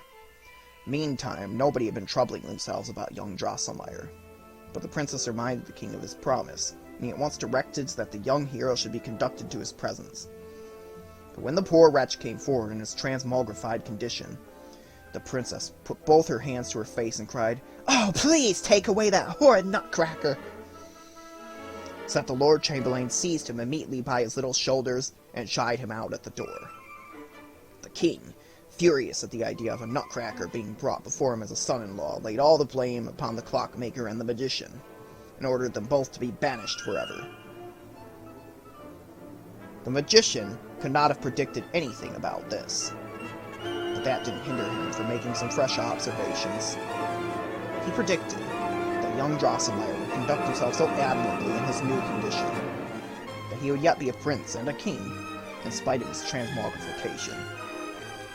But also, that his deformity would only disappear after the son of Dame Mousekoenig, the 7-headed king of the mice, whom she had borne after the death of her original 7 sons, should perish by his hand, and the lady should fall in love with him notwithstanding his deformity.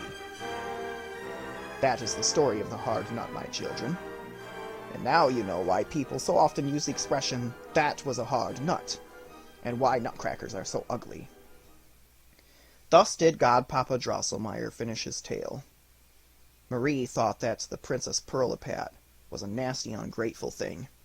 Fritz, on the other hand, was of the opinion that if Nutcracker had been a proper sort of fellow, he would soon have settled the Mouse King's hash and got his good looks back again. Chapter 10. Uncle and Nephew. Should any of my respected readers or listeners ever have happened to be cut by glass, they will know what an exceedingly nasty thing it is, and how long it takes to get well. Marie was obliged to stay in bed a whole week, because she felt so terribly giddy whenever she tried to stand up. But at last she is quite well again, and able to jump about as of old.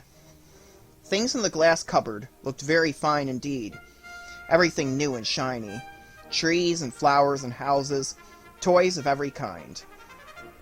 Above all, Marie found her dear Nutcracker again, smiling at her and the second shelf, with all his teeth all sound and right. As she looked at this pet of hers with much fondness, it suddenly struck her that all Godpapa Drosselmeyer's story had been about Nutcracker and his family feud with Dame Mousekoenig and her people. And now she knew that her Nutcracker was none other than young Mr. Drosselmeyer of Nuremberg, Godpapa Drosselmeyer's delightful nephew, unfortunately under the spells of Dame Mousekoenig. For whilst the story was being told, Marie couldn't doubt for a moment that the clever clockmaker at Pirlipat's father's court was Godpapa Drosselmeyer himself. "But why didn't your uncle help you? Why didn't he help you?" Marie cried sorrowfully, as she felt more and more clearly every moment that in the battle which she had witnessed, the question in dispute had been no less a matter than Nutcracker's crown and kingdom. Weren't all the other toys his subjects? And wasn't it clear that the magician's prophecy, that he was to be rightful king of Toyland, had come true? Whilst the clever Marie was weighing all these things in her mind, she kept expecting that Nutcracker and his vassals would give some indications of being alive and make some movements as she looked at them. This, however, was by no means the case. Everything in the cupboard kept quite motionless and still. Marie thought this was the effect of Dame Mousekoenig's enchantments, and those of her seven-headed son, which still were keeping up their power. "But," she said, "though you're not able to move, or to say the least little word to me, dear Mr. Drosselmeyer, I know you understand me, and see how very well I wish you. Always reckon on my assistance when you require it. At all events, I will ask your uncle to aid you with all his great skill and talents, whenever there may be an opportunity." Nutcracker kept quiet and motionless, but Marie fancied that a gentle sigh came breathing through the glass cupboard, which made its panes ring in the wonderful, though all but imperceptible, manner, while something like a little bell-toned voice seemed to sing, "Marie fine, angel mine, I will be thine, if thou wilt be mine." Although a sort of cold shiver ran through her at this, still it caused her the keenest pleasure. Twilight came on. Marie's father came in with Godpapa Drosselmeyer, and presently Louisa set out the tea-table, and the family took their places round it, talking in the pleasantest and merriest manner about all sorts of things. Marie had taken her little stool and sat down at her godpapa's feet in silence. When everybody happened to cease talking at the same time, Marie looked at her godpapa full in the face with her great blue eyes and said, "I know now, Godpapa, that my Nutcracker is your nephew, young Mr. Drosselmeyer from Nuremberg. The prophecy has come true. He's a king and a prince, just as your friend the magician said he would be. But you know as well as I do that he is at war with Dame Mousekoenig's son, that horrid king of the mice. Why don't you help him?" Marie told the whole story of the battle as she had witnessed it, and was frequently interrupted by the loud laughter of her mother and sister. But Fritz and Drosselmeyer listened quite gravely. "Where in the name of goodness has the child got her head filled with all that nonsense?" cried her father. "She has such a lively imagination, you see," said her mother. "She dreamt it all when she was feverish with her arm." "It is all nonsense," cried Fritz, "and it isn't true. My red hussars are not such cowards as all that. If they were, do you suppose I should command them?" But Godpapa smiled strangely, and took little Marie on his knee, speaking more gently to her than ever he had been known to do before. "More is given to you, Marie, dear," he said, "than to me, or the others. You are a born princess, like Pirlipat, and reign in a bright, beautiful country. But you still have much to suffer, if you mean to befriend poor transformed Nutcracker, for the King of the Mice lies in wait for him at every turn. But I cannot help him. You, and only you, can do that. So be faithful and true." Neither Marie nor any of the others knew what Godpapa Drosselmeyer meant by these words, but they struck Dr. Stahlbaum, the father, as being so strange that he felt Drosselmeyer's pulse and said, "There seems to be a good deal of congestion about the head, my dear sir. I'll just write you a little prescription." But Marie's mother shook her head meditatively and said, "I have a strong idea what Mr. Drosselmeyer means, though I can't exactly put it in words." Chapter 11. Victory. It was not very long before Marie was awakened one bright moonlight night by a curious noise, which came from one of the corners of her room. There was a sound as of small stones being thrown, and rolled here and there, and between whiles came a horrid cheeping and squeaking. "Oh, dear me! Here come those abominable mice again!" cried Marie in terror, and she would have awakened her mother. But the noise suddenly ceased. She could not move a muscle, for she saw the King of the Mice working himself out through a hole in the wall, and at last he came into the room, ran about in it, and got onto the little table at her bedhead with a great jump. "Hee!" he cried. "Give me your sweetmeats! Out with your cakes, marchpane and sugar stick gingerbread cakes! Don't pause to argue. If yield them you won't, I'll chew up Nutcracker, see if I don't!" As he cried out these terrible words, he gnashed and chattered his teeth most frightfully, and then made off again through the hole in the wall. This frightened Marie, so that she was quite pale in the morning, and so upset that she could scarcely utter a word. 100 times she felt impelled to tell her mother or her sister, or at all events her brother, what had happened. But she thought, of course none of them would believe me. They'd only laugh at me. But she saw well enough that to secure Nutcracker, she'd have to sacrifice all her sweet things, so she laid out all she had of them at the bottom of the cupboard next evening. "I can't make out how the mice have gotten to the sitting room," said her mother. "This is something quite new. There were never any there before. See, Marie, they've eaten up all your sweetmeats." And so it was. The epicure Mouse King hadn't found the marchpane altogether to his taste, but had gnawed all round the edges of it, so that what he had left of it had to be thrown into the ash pit. Marie had never minded about her sweetmeats, being delighted to think that she had saved Nutcracker by means of them. But what were her feelings, when next night there came a queaking again, close by her ear? Alas, the King of the Mice was there again, with his eyes glaring worse than the night before. "Give me your sugar toys!" he cried. "Give them you must, or else I'll chew Nutcracker up into dust!" Then he was gone again. Marie was very sorry. She had as beautiful a collection of sugar toys as ever a little girl could boast of. Not only had she a charming little shepherd, with his shepherd looking after a flock of milk-white sheep, with a nice little dog jumping about them, but 2 postmen with letters in their hands, and 4 couples of prettily dressed young gentlemen, and most beautifully dressed young ladies singing in a Russian swing. Then there were 2 or 3 dancers, and behind them Farmer Feldkummel and the Maid of Orleans. Marie didn't much care about them, but back in the corner there was a little baby with red cheeks, and this was Marie's darling. The tears came to her eyes. "Ah," she cried, turning to Nutcracker, "I really will do all I can to help you, but it's very hard." Nutcracker looked at her so piteously that she was determined to sacrifice everything, for she remembered the Mouse King with all his 7 mouths wide open to swallow the poor young fellow. So that night she set down all her sugar figures in the front of the cupboard, as she had the sweetmeats the night before. She kissed the shepherd, the shepherdess, and the lambs, and at last she brought her best beloved of all, the little red-cheeked baby, from its corner, and did put it a little further back than the rest. Farmer Feldkummel and the Maid of Orleans had to stand in the front rank of all. "This is really getting too bad," said Marie's mother the next morning. "Some nasty mouse or other must have made a hole in the glass cupboard, for poor Marie's sugar figures are all eaten and gnawed." Marie really could not restrain her tears, but she was soon able to smile again, for she thought, "What does it matter? Nutcracker is safe." In the evening, Marie's mother was telling her father and Godpapa Drosselmeyer about the mischief which some mouse was doing in the children's cupboard, and her father said, "It's a regular nuisance. What a pity it is that we can't get rid of it.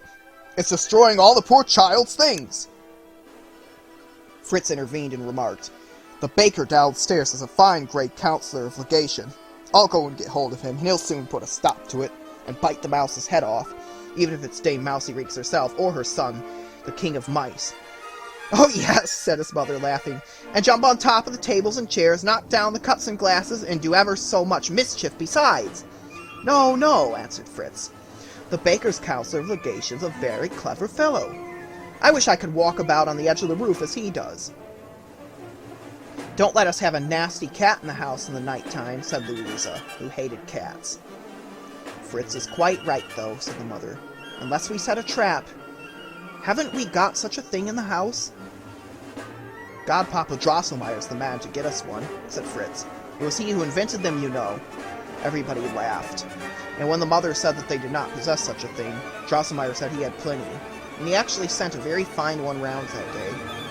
When the cook was browning the fat, Marie, with her head full of the marvels of the Godpapa's tale, called out to her, "Ah, take care, Queen! Remember Dame Mousekoenig and her people!" But Fritz drew his sword and cried, "Let them come if they dare! I'll give an account of them!" And everything about the hearth remained quiet and undisturbed. As Drosselmeyer was fixing the brown fat on a fine thread, and setting the trap gently down in the glass cupboard, Fritz cried, "Now, Godpapa Clockmaker, mind that the Mouse King doesn't play you some trick!" Ah, how did it fare with Marie that night? Something as cold as ice went tripping about on her arm, and something rough and nasty laid itself on her cheek, and cheeped and queaked in her ear. The horrible Mouse King came and sat on her shoulder, foamed a red blood foam, all out of his 7 mouths, and chattering and grinding his teeth, he hissed into Marie's ear. "Hiss, hiss, keep away! Don't go in there! 'Ware of that house! Don't you be caught! Death to the mouse! Hand out your picture books! None of your scornful looks! Give me your dresses! Also your laces! Or if you don't, leave you I won't! Nutcracker I'll bite! Drag him out of your sight! His last hour is near, so tremble for fear! Fee, fa, fo, fum! His last hour is come! Hee hee, bee bee, queek, queek!" Marie was overwhelmed with anguish and sorrow, and was looking quite pale and upset when her mother said to her next morning, "This horrid mouse hasn't been caught. But never mind, dear. We'll catch the nasty thing yet. Never fear. If the traps won't do, Fritz shall fetch the grey counselor of legation." As soon as Marie was alone, she went up to the glass cupboard, and said to Nutcracker in a voice broken by sobs, "Ah, my dear, good Mr. Drosselmeyer, what can I do for you? Poor unfortunate girl that I am! Even if I gave that horrid Mouse King all my picture books, and my new dress, which Jesus gave me at Christmas as well, he's sure to go on asking for more, and I soon shan't have anything more left, and he'll want to eat me. Oh, poor thing that I am! What shall I do? What shall I do?" As she was thus crying and lamenting, she noticed that a great spot of blood had been left, since the eventful night of the battle, upon Nutcracker's neck. Since she had known that he was really young Mr. Drosselmeyer, her godpapa's nephew, she had given up carrying him in her arms, and petting and kissing him. Indeed, she felt a delicacy about touching him at all. But now she took him carefully out of his shelf, and began to wipe off this blood spot with her handkerchief. What were her feelings when she found that Nutcracker was growing warmer and warmer in her hand and beginning to move? She put him back in the cupboard as fast as she could. His mouth began to wobble backwards and forwards, and he began to whisper with much difficulty, "Ah, dearest Miss Stahlbaum, most precious of friends, how deeply I am indebted to you for everything. For everything. But don't sacrifice any of your picture books or pretty dresses for me. Get me a sword. A sword is what I want. If you get me that, I'll manage the rest, though he may..." There, Nutcracker's speech died away, and his eyes, which had been expressing the most sympathetic grief, grew staring and lifeless again. Marie felt no fear. She jumped for joy, rather, now that she knew how to help Nutcracker without further painful sacrifices. But where on earth was she to get hold of a sword for him? She resolved to take counsel with Fritz, and that evening, when their father and mother had gone out, and they two were sitting beside the glass cupboard, she told him what had passed between her and Nutcracker with the King of the Mice, and what it was that was required to rescue Nutcracker. The thing which chiefly exercised Fritz's mind was Marie's statement as to the unexemplary conduct of his Red Hussars in the battle. He asked her once more, most seriously, to assure him if it really was the truth. And when she had repeated her statement, on her word of honor, he advanced to the cupboard, and made his hussars a most affecting address, and, as a punishment for their behavior, he solemnly took their plumes one by one out of their busbies, and prohibited them from sounding the march of the hussars of the guard for the space of a 12-month. When he had performed this duty, he turned to Marie and said, "As far as the sword is concerned, I have it in my power to assist a Nutcracker. I placed an old colonel of cuirassiers on retirement on a pension, no longer ago than yesterday, so that he has no further occasion for his saber, which is sharp." This colonel was settled on his pension in the back corner of the third shelf. He is fetched out from thence, and his saber, still a bright and handsome silver weapon, taken off and girt about Nutcracker. Next night, Marie could not close her eye for anxiety. At about midnight, she fancied she heard a strange stirring and noise in the sitting room, a rustling and a clanging, and all at once came a shrill "Creak!" "The King of the Mice! The King of the Mice!" she cried, and jumped out of bed, all terror. Everything was silent, but soon there came a gentle tapping at the door of her room, and a soft voice made itself heard, saying, "Please open your door, Miss Stahlbaum. Don't be in the least degree alarmed. Good happy news." It was Drosselmeyer's voice. Young Drosselmeyer's, I mean. She threw on her dressing gown, and opened the door as quickly as possible. There stood Nutcracker with his sword all covered in blood in his right hand, and a little wax taper in his left. When he saw Marie, he knelt down on one knee and said, "It was you, and only you, dearest lady, who inspired me with knightly valor, and steeled me with strength to do battle with the insolent caitiff who dared to insult you. The treacherous King of the Mice lies vanquished and writhing in his gore. Deign, lady, to accept these tokens of victory from the hand of him who is, till death, your true and faithful knight." With this, Nutcracker took from his left arm the 7 crowns of the Mouse King, which he had ranged upon it, and handed them to Marie, who received them with the keenest pleasure. Nutcracker rose and continued as follows. "Oh, my most beloved Miss Stahlbaum, if you'd only take the trouble to follow me for a few steps, what glorious and beautiful things I could show you, at this supreme moment when I have overcome my hereditary foe. Do come with me, dearest lady." Chapter 12. Toyland. I feel quite convinced, children, that none of you would have hesitated for a moment to go with good, kind Nutcracker, who had always shown himself to be such a charming person. And Marie was all the more disposed to do as he asked her, because she knew what her just claims on his gratitude were, and was sure that he would keep his word, and show her all sorts of beautiful things. So she said, "I will go with you, dear Mr. Drosselmeyer, but it mustn't be very far, and it won't do to be very long, because you know I haven't had any sleep yet." "Then we will go by the shortest route," said Nutcracker, "although it is, perhaps, rather the most difficult." He went on in front, followed by Marie, till he stopped before the big old wardrobe. Marie was surprised to see that, though it was generally shut.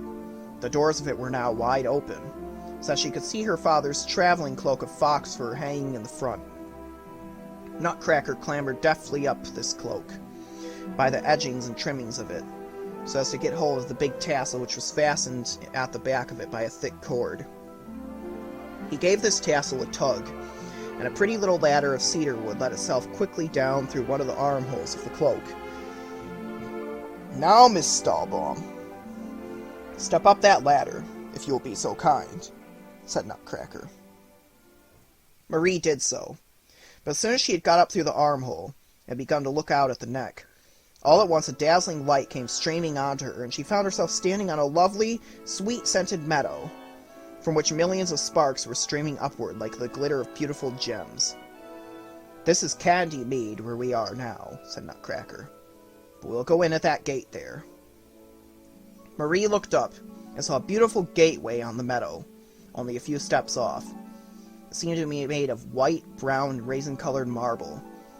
But when she came closer, she saw that it was all baked sugar almonds and raisins, which, as Nutcracker said when they were going through it, was the reason it was called Almond and Raisin Gate. There was a gallery running round the upper part of it, apparently made of barley sugar. And in this gallery 6 monkeys, dressed in red doublets, were playing on brass instruments in the most delightful manner ever heard. So it was all that Marie could do to notice that she was walking along upon a beautiful variegated marble pavement, which, however, was really a mosaic of lozenges of all colors. Presently, the sweetest odors came breathing round her, streaming from a beautiful little wood on both sides of the way. There was such a glittering and sparkling among the dark foliage, that one could see all the gold and silver fruits hanging on the many tinted stems. And these stems and branches were all ornamented and dressed up in ribbons and bunches of flowers, like brides and bridegrooms and festive wedding guests. And as the orange perfume came wafted, as if on the wings of gentle zephyrs, there was a soughing among the leaves and branches, and all the gold leaf and tinsel rustled and tinkled like beautiful music, to which the sparkling lights could not help dancing. "Oh, how charming this is!" cried Marie, enraptured. "This is the Christmas wood, dearest Miss Stahlbaum," said the Nutcracker. "Ah," said Marie, "if I could only stay here for a little. Oh, it is so lovely." Nutcracker clapped his little hands, and immediately there appeared a number of little shepherds and shepherdesses, and hunters and huntresses, so white and delicate that you would have thought they were made of pure sugar, whom Marie had not noticed before, though they had been walking about in the wood. And they brought a beautiful gold reclining chair, laid down a white satin cushion in it, and politely invited Marie to take a seat. As soon as she did so, the shepherds and shepherdesses danced a pretty ballet, to which the hunters and huntresses played the music on their horns, and then they all disappeared amongst the thickets. "I really must apologize for the poor style in which this dance was executed, dearest Miss Stahlbaum," said Nutcracker. "These people all belong to our wire ballet troupe, and can only do the same thing over and over again. Had we not better go on a little farther?" "Oh, I'm sure it was all most delightful, and I enjoyed it immensely," cried Marie as she stood up and followed Nutcracker, who was going on leading the way. They went by the side of a gently rippling brook, which seemed to be what was giving out all the perfume which filled the wood. "This is Orange Brook," said Nutcracker. "But, except for its sweet scent, it is nothing like as fine a water as the River Lemonade, a beautiful broad stream, which falls, as this one does also, into the almond milk sea." And indeed, Marie soon heard a louder plashing and rustling, and came in sight of the River Lemonade, which went rolling along in swelling waves of a yellowish color, between banks covered with herbage and underwood which shone like green carbuncles. A remarkable freshness and coolness, strengthening heart and breast, exhaled from this fine river. Not far from it a dark yellow stream crept sluggishly along, giving out a most delicious odor, and on its banks sat numbers of pretty children, angling for little fat fishes, which they ate as soon as they caught them. These fish were very much like filberts, Marie saw when she came closer. A short distance farther, on the banks of this stream, stood a nice little village, The houses of this village, and the church, the parsonage, the barns, and so forth, were all dark brown with gilt roofs, and many of the walls looked as if they were plastered over with lemon peel and shelled almonds. "That is Gingerthorpe on the Honey River," said Nutcracker. "It is famed for the good looks of its inhabitants, but they are very short-tempered people, because they suffer so much from toothache. But we won't go there at present." At this moment, Marie caught sight of a little town where the houses were all sorts of colors and quite transparent, exceedingly pretty to look at. Nutcracker went on towards the town, and Marie heard a noise of bustle and merriment, and saw some thousands of nice little folks unloading a number of wagons which were drawn up in the marketplace. What they were unloading from the wagons looked like patches of colored paper and tablets of chocolate. "This is Bonbonville," Nutcracker said. "An embassy has just arrived from Paperland to the King of Chocolate. These poor Bonbonville people have been vexatiously threatened lately by the Fly Admiral's forces, so they are covering their houses over with their presents from Paperland, and constructing fortifications with the fine pieces of workmanship which the Chocolate King has sent them. But oh, dearest Miss Stallbone, are we not going to restrict ourselves to seeing the small towns and villages of this country? Let us be off to the metropolis." He stepped quickly onwards, and Marie followed him all expectation. Soon a beautiful rosy vapor began to rise, suffusing everything with a soft splendor. She saw that this was reflected from a rose-red shining water, which went plashing and rushing away in front of them in wavelets and roseate silver. On this beautiful water, which kept broadening and broadening out wider and wider like a great lake, the loveliest swans were floating, white as silver, with collars of gold. And, as if vying with each other, they were singing the most beautiful songs, at which little fish, glittering like diamonds, danced up and down in the rosy ripples. "Oh!" cried Marie in the greatest delight. "This must be the lake which Godpapa Drosselmeyer was once going to make for me. And I am the girl who is to play with the swans!" Nutcracker gave a sneering sort of laugh, such as she had never seen in him before, and said, "My uncle could never do anything of this kind. But you would be much more likely to do that yourself. But don't let us bother about that. Rather, let us go sailing over the water, Lake Rosa here, to the metropolis." Chapter 13. The Metropolis. Nutcracker clapped his little hands again, and the waves of Lake Rosa began to sound louder and to plash higher, and Marie became aware of a sort of car approaching from the distance, made wholly of glittering precious stones of every color, and drawn by 2 dolphins with scales of gold.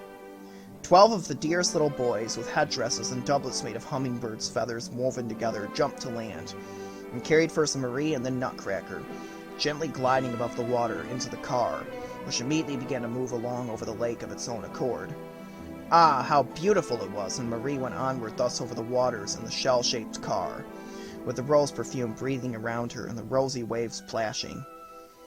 The 2 golden-scaled dolphins lifted their nostrils and sent streams of crystal high in the air, and as these fell down in glittering, sparkling rainbows, there was a sound as of 2 delicate, silvery voices singing, "Who comes over the rosy sea? Fairy is she.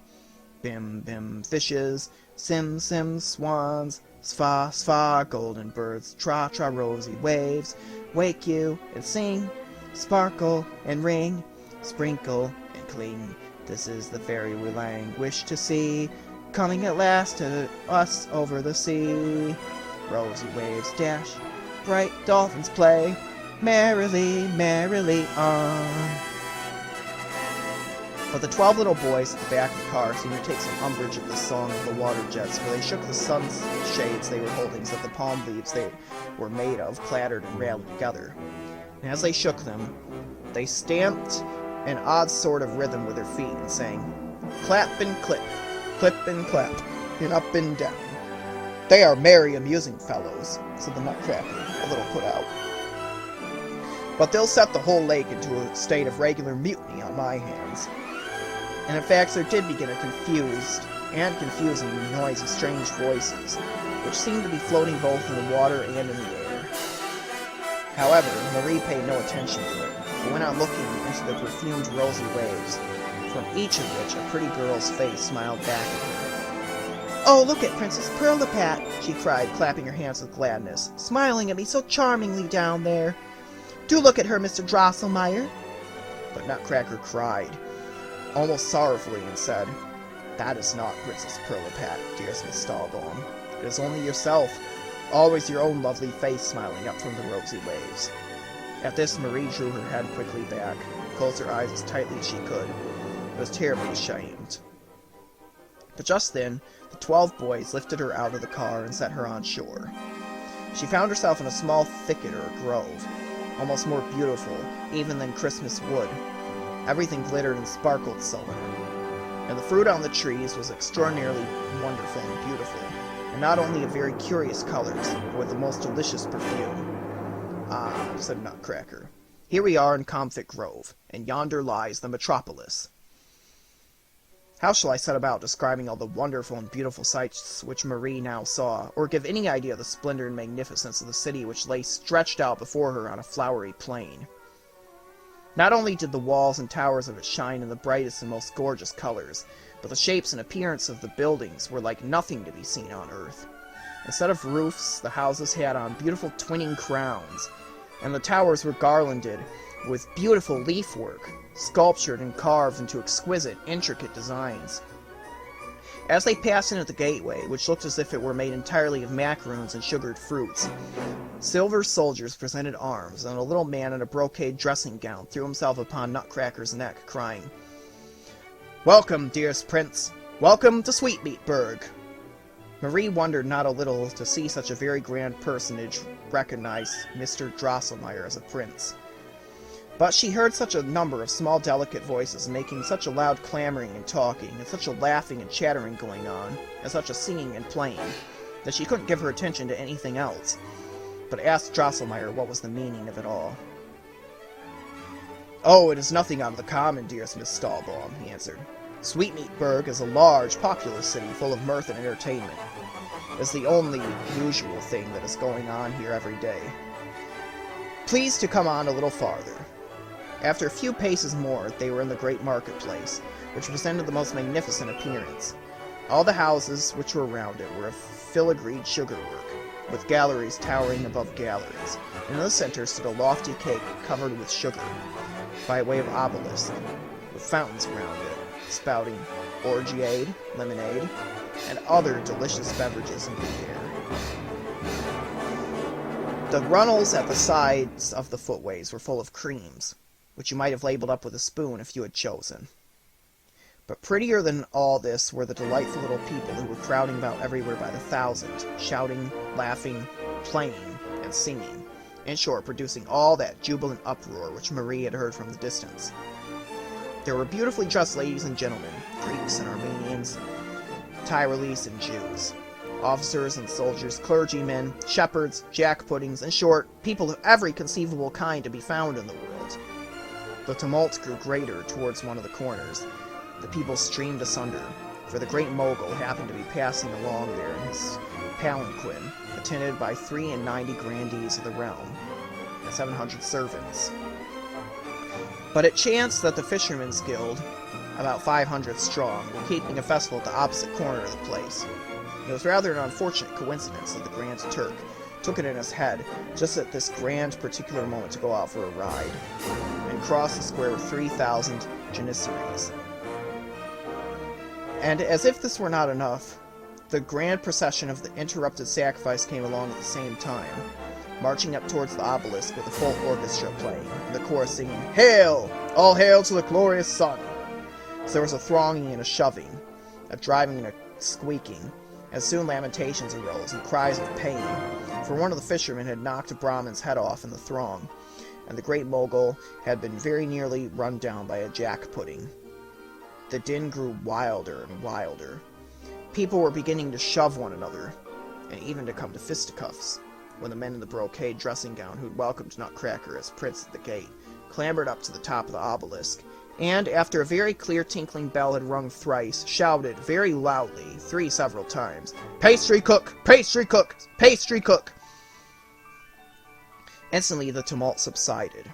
Everybody tried to save his bacon as quickly as he could, and after the entangled processions had got disentangled, The dirt properly brushed off the Great Mogul, and the Brahmin's head stuck 111 again all right. The merry noise went on just the same as before. "Tell me why that gentleman called out, 'Pastry cook, Mr. Drosselmeyer, please,'" said Marie.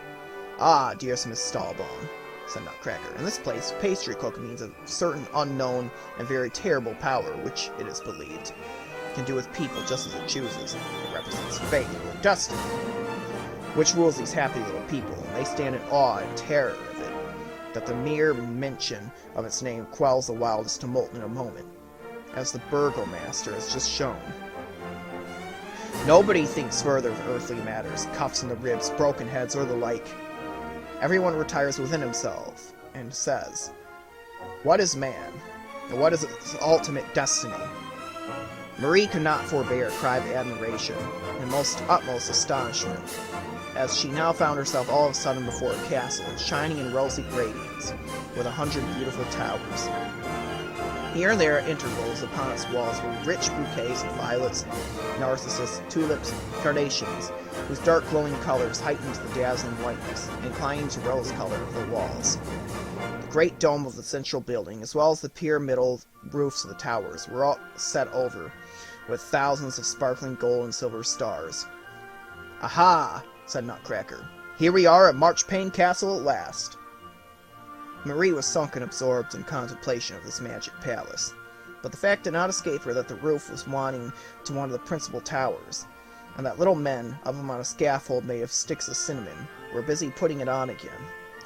But before she had time to ask Nutcracker about this, he said, "This beautiful castle was a short time since threatened with tremendous havoc, if not with total destruction. Sweet Tooth the giant happened to be passing by, and he bit off the top of that tower there, and was beginning to gnaw off the great dome. But the Sweetmeatburg people brought him a whole quarter of the town by way of tribute, and a considerable slice of Comfort Grove into the bargain. This stopped his mouth, and he went on his way." At this moment, soft, beautiful music was heard, and out came 12 little pages with lighted clove sticks, which they held in their little hands by way of torches. Each of their hands was a pearl. Their bodies were emeralds and rubies.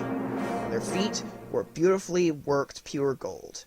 After them came 4 ladies about the size of Marie's Miss Clara, and so gloriously and brilliantly attired that Marie saw in a moment that there could be nothing but princesses of the blood royal.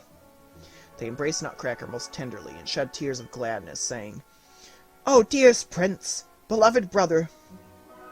Nutcracker seemed deeply affected.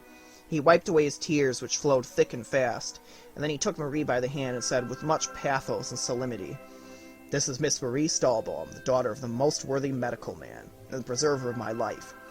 Had she not thrown her slipper just in the nick of time, had she not procured me with the pensioned colonel's sword, I should have been lying at my cold grave at this moment, bitten to death by the accursed king of mice. I ask you to tell me candidly, can Princess Pirlipat, princess though she be, compare for a moment with Miss Stahlbaum here in beauty, goodness, virtues of every kind? My answer, emphatically, no." All the ladies cried no, and they fell upon Marie's neck with sobs and tears, and cried, "Ah, noble preserver of our beloved royal brother! Excellent Miss Stahlbaum!" They now conducted Marie and Nutcracker into the castle, into a hall whose walls were composed of sparkling crystal. But what delighted Marie most of all was the furniture. There were the most darling little chairs, bureaus, writing tables, and so forth, standing about everywhere, all made of cedar or Brazil wood, covered with golden flowers. The princesses made Marie and Nutcracker sit down, and said that they would themselves prepare a banquet. So they went and brought quantities of little cups and dishes of the finest Japanese porcelain, and spoons, knives and forks, graters and stew pans, and other kitchen utensils of gold and silver. Then they fetched the most delicious fruits and sugar things, such as Marie had never seen the like of, and began to squeeze the fruit in the daintiest way with their little hands, and to grate the spices and rub down the sugar almonds. In short, they set to work so skillfully that Marie could see very well how accomplished they were in kitchen matters, and what a magnificent banquet there was going to be. Knowing her own skill in this line, she wished, in her secret heart, that she might be allowed to go and help the princesses, and have a finger in all these pies herself. and the prettiest of Nutcracker's sisters, just as if she had read the wishes of Marie's heart, handed her a little gold mortar, saying, "Sweet friend, dear preserver of my brother, would you mind just pounding a little of this sugar candy?" Now, as Marie went on pounding the mortar with good will and the utmost enjoyment, and the sound of it was like a lovely song, Nutcracker began to relate, with such minuteness and prolixity, all that had happened on the occasion of the terrible engagement between his forces and the army of the King of the Mice, how he had had the worst of it on account of the bad behavior of his troops, how the horrible Mouse King had all but bitten him to death, so that Marie had had to sacrifice a number of his subjects who were in her service, etc., etc. During all this, it seemed to Marie as if what Nutcracker was saying, and even the sound of her own mortar, kept growing more and more indistinct, and going farther and farther away. Presently, she saw a silver mistiness rising up all about, like clouds, on which the princesses, the pages, Nutcracker, and she herself were floating, and a curious singing and a buzzing and humming began, which seemed to die away in the distance. And then she seemed to be going up, up, up, as if on waves constantly rising and swelling higher and higher, higher and higher, higher and higher. Chapter 14. Conclusion. And then came a poof, and Marie fell down from some inconceivable height. There was a crash and a tumble. However, she opened her eyes, and lo and behold, there she was in her own bed. It was broad daylight, and her mother was standing at her bedside, saying, "Well, what a sleep you have had! Breakfast has been ready for ever so long." Of course, dear audience, you see how it was. Marie, confounded and amazed by all the wonderful things she had seen, had fallen asleep at last in Marchpane Castle. And the boys, or the pages, or perhaps the princesses themselves, had carried her home and put her to bed. "Oh, mother darling," cried Marie, "what a number of places Mr. Drosselmeyer has taken me to in the night, and what beautiful things I have seen!" And she gave very much the same faithful account of all that I have done to you. Her mother listened, looking at her with much astonishment, and when she had finished, said, "You've had a long, beautiful dream, Marie. But now you must put it all out of your head." Marie firmly maintained that she had not been dreaming at all, so her mother took her to the glass cupboard, lifted out Nutcracker from his usual position on the third shelf, and said, "You silly girl, how can you believe that this wooden figure can have life and motion?" "Ah, mother," answered Marie, "I know perfectly well that Nutcracker is young Mr. Drosselmeyer from Nuremberg, Godpapa Drosselmeyer's nephew." Her father and mother both burst out into ringing laughter. "It's all very well for your laughing at poor Nutcracker, father," cried Marie, almost weeping. "But he spoke very highly of you, for when we arrived at Marchpane Castle, he was introducing me to his sisters, the princesses. He said you were a most worthy medical man." The laughter grew louder, and Louisa and even Fritz joined in it. Marie ran into the next room, took the Mouse King's 7 crowns from her little box, and handed them to her mother, saying, "Look there, then, dear mother. Those are the Mouse King's 7 crowns which young Mr. Drosselmeyer gave me last night as proof that he had got the victory." Her mother gazed in amazement at the little crowns, which were made of some very brilliant, wholly unknown metal, and worked more beautifully than any human hands could have worked them. Dr. Stahlbaum could not cease looking at them with admiration and astonishment either, and both the father and the mother enjoined Marie most earnestly to tell them where she had really got them from. But she could only repeat what she had said before, and when her father scolded her and accused her of untruthfulness, she began to cry bitterly and said, "Oh, dear me, what can I tell you except the truth, poor unfortunate girl that I am?"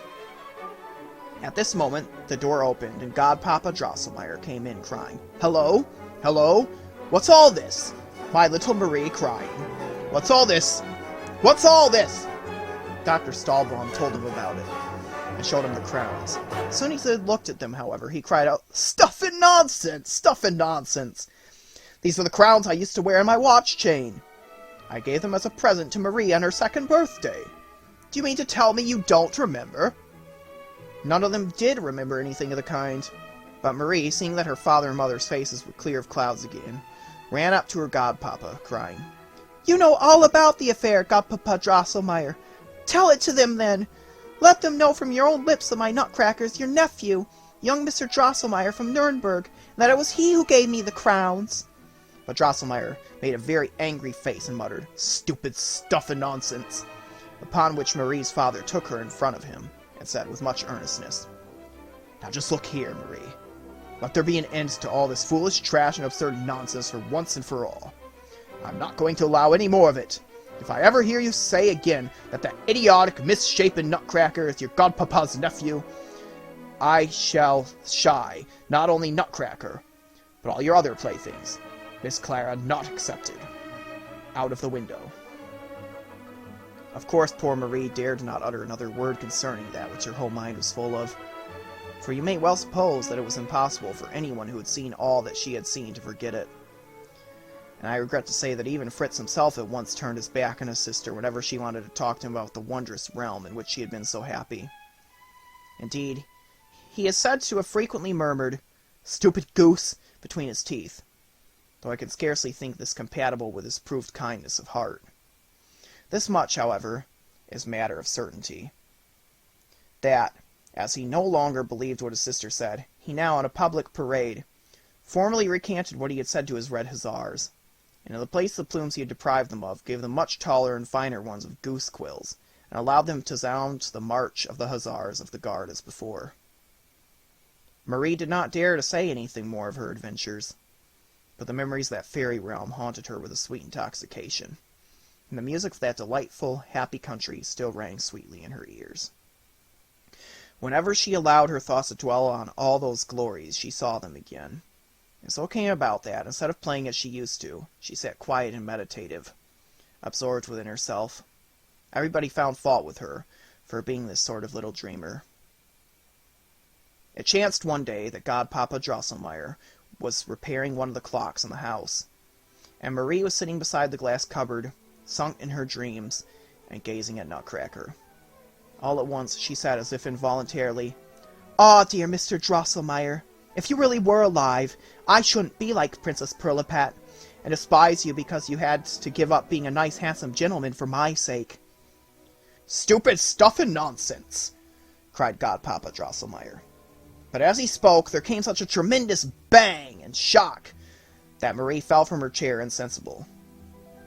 When she came back to her senses, her mother was busied about her and said, "How could you go and tumble off your chair in that way, a big girl like you? Here's Godpapa Drosselmeyer's nephew come from Nuremberg. See how good you can be." Marie looked up. Her godpapa had got on his yellow coat and his glass wig and was smiling in the highest good humor. By the hand, he was holding a very small but very handsome young gentleman. His little face was red and white. He had on a beautiful red coat trimmed with gold lace, white silk stockings and shoes, with a lovely bouquet of flowers on his shirt frill.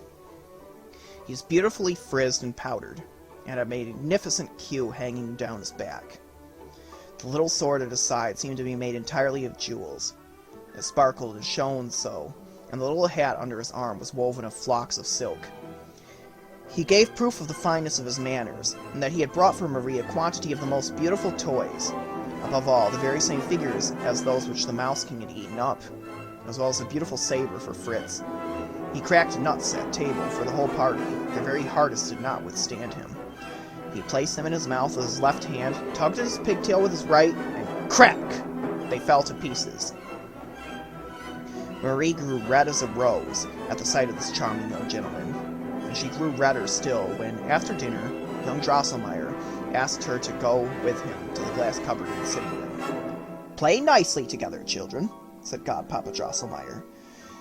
"Now that my clocks are all nicely in order, I can have no possible objection." And as soon as young Drosselmeyer was alone with Marie, he went down on one knee and spake as follows. "Ah, my most dearly beloved Miss Stahlbaum, see here at your feet the fortunate Drosselmeyer, whose life you saved here on this very spot. You were kind enough to say plainly and unmistakably, in so many words, that you would not have despised me as Princess Pirlipat did, if I had been turned ugly for your sake. Immediately I ceased to be a contemptible Nutcracker, and resumed my former, not altogether ill-looking person and form. Ah, most exquisite lady, bless me with your precious hand, share with me my crown and kingdom. and reign with me in Marchpane Castle, for there I am now king." Marie raised him and said gently, "Dear Mr. Drosselmeyer, you are a kind, nice gentleman, and as you reign over a delightful country of charming, funny, pretty people, I accept your hand." So then they were formally betrothed, and when a year and a day had come and gone, they say he came and fetched her away in a golden coach, drawn by silver horses. At the marriage, there danced 22,000 of the most beautiful dolls and other figures, all glittering in pearls and diamonds. And Marie is, to this day, the queen of a realm where all kinds of sparkling Christmas woods and transparent marchpane castles, in short, the most wonderful and beautiful things of every kind, are to be seen by those who have the eyes to see them.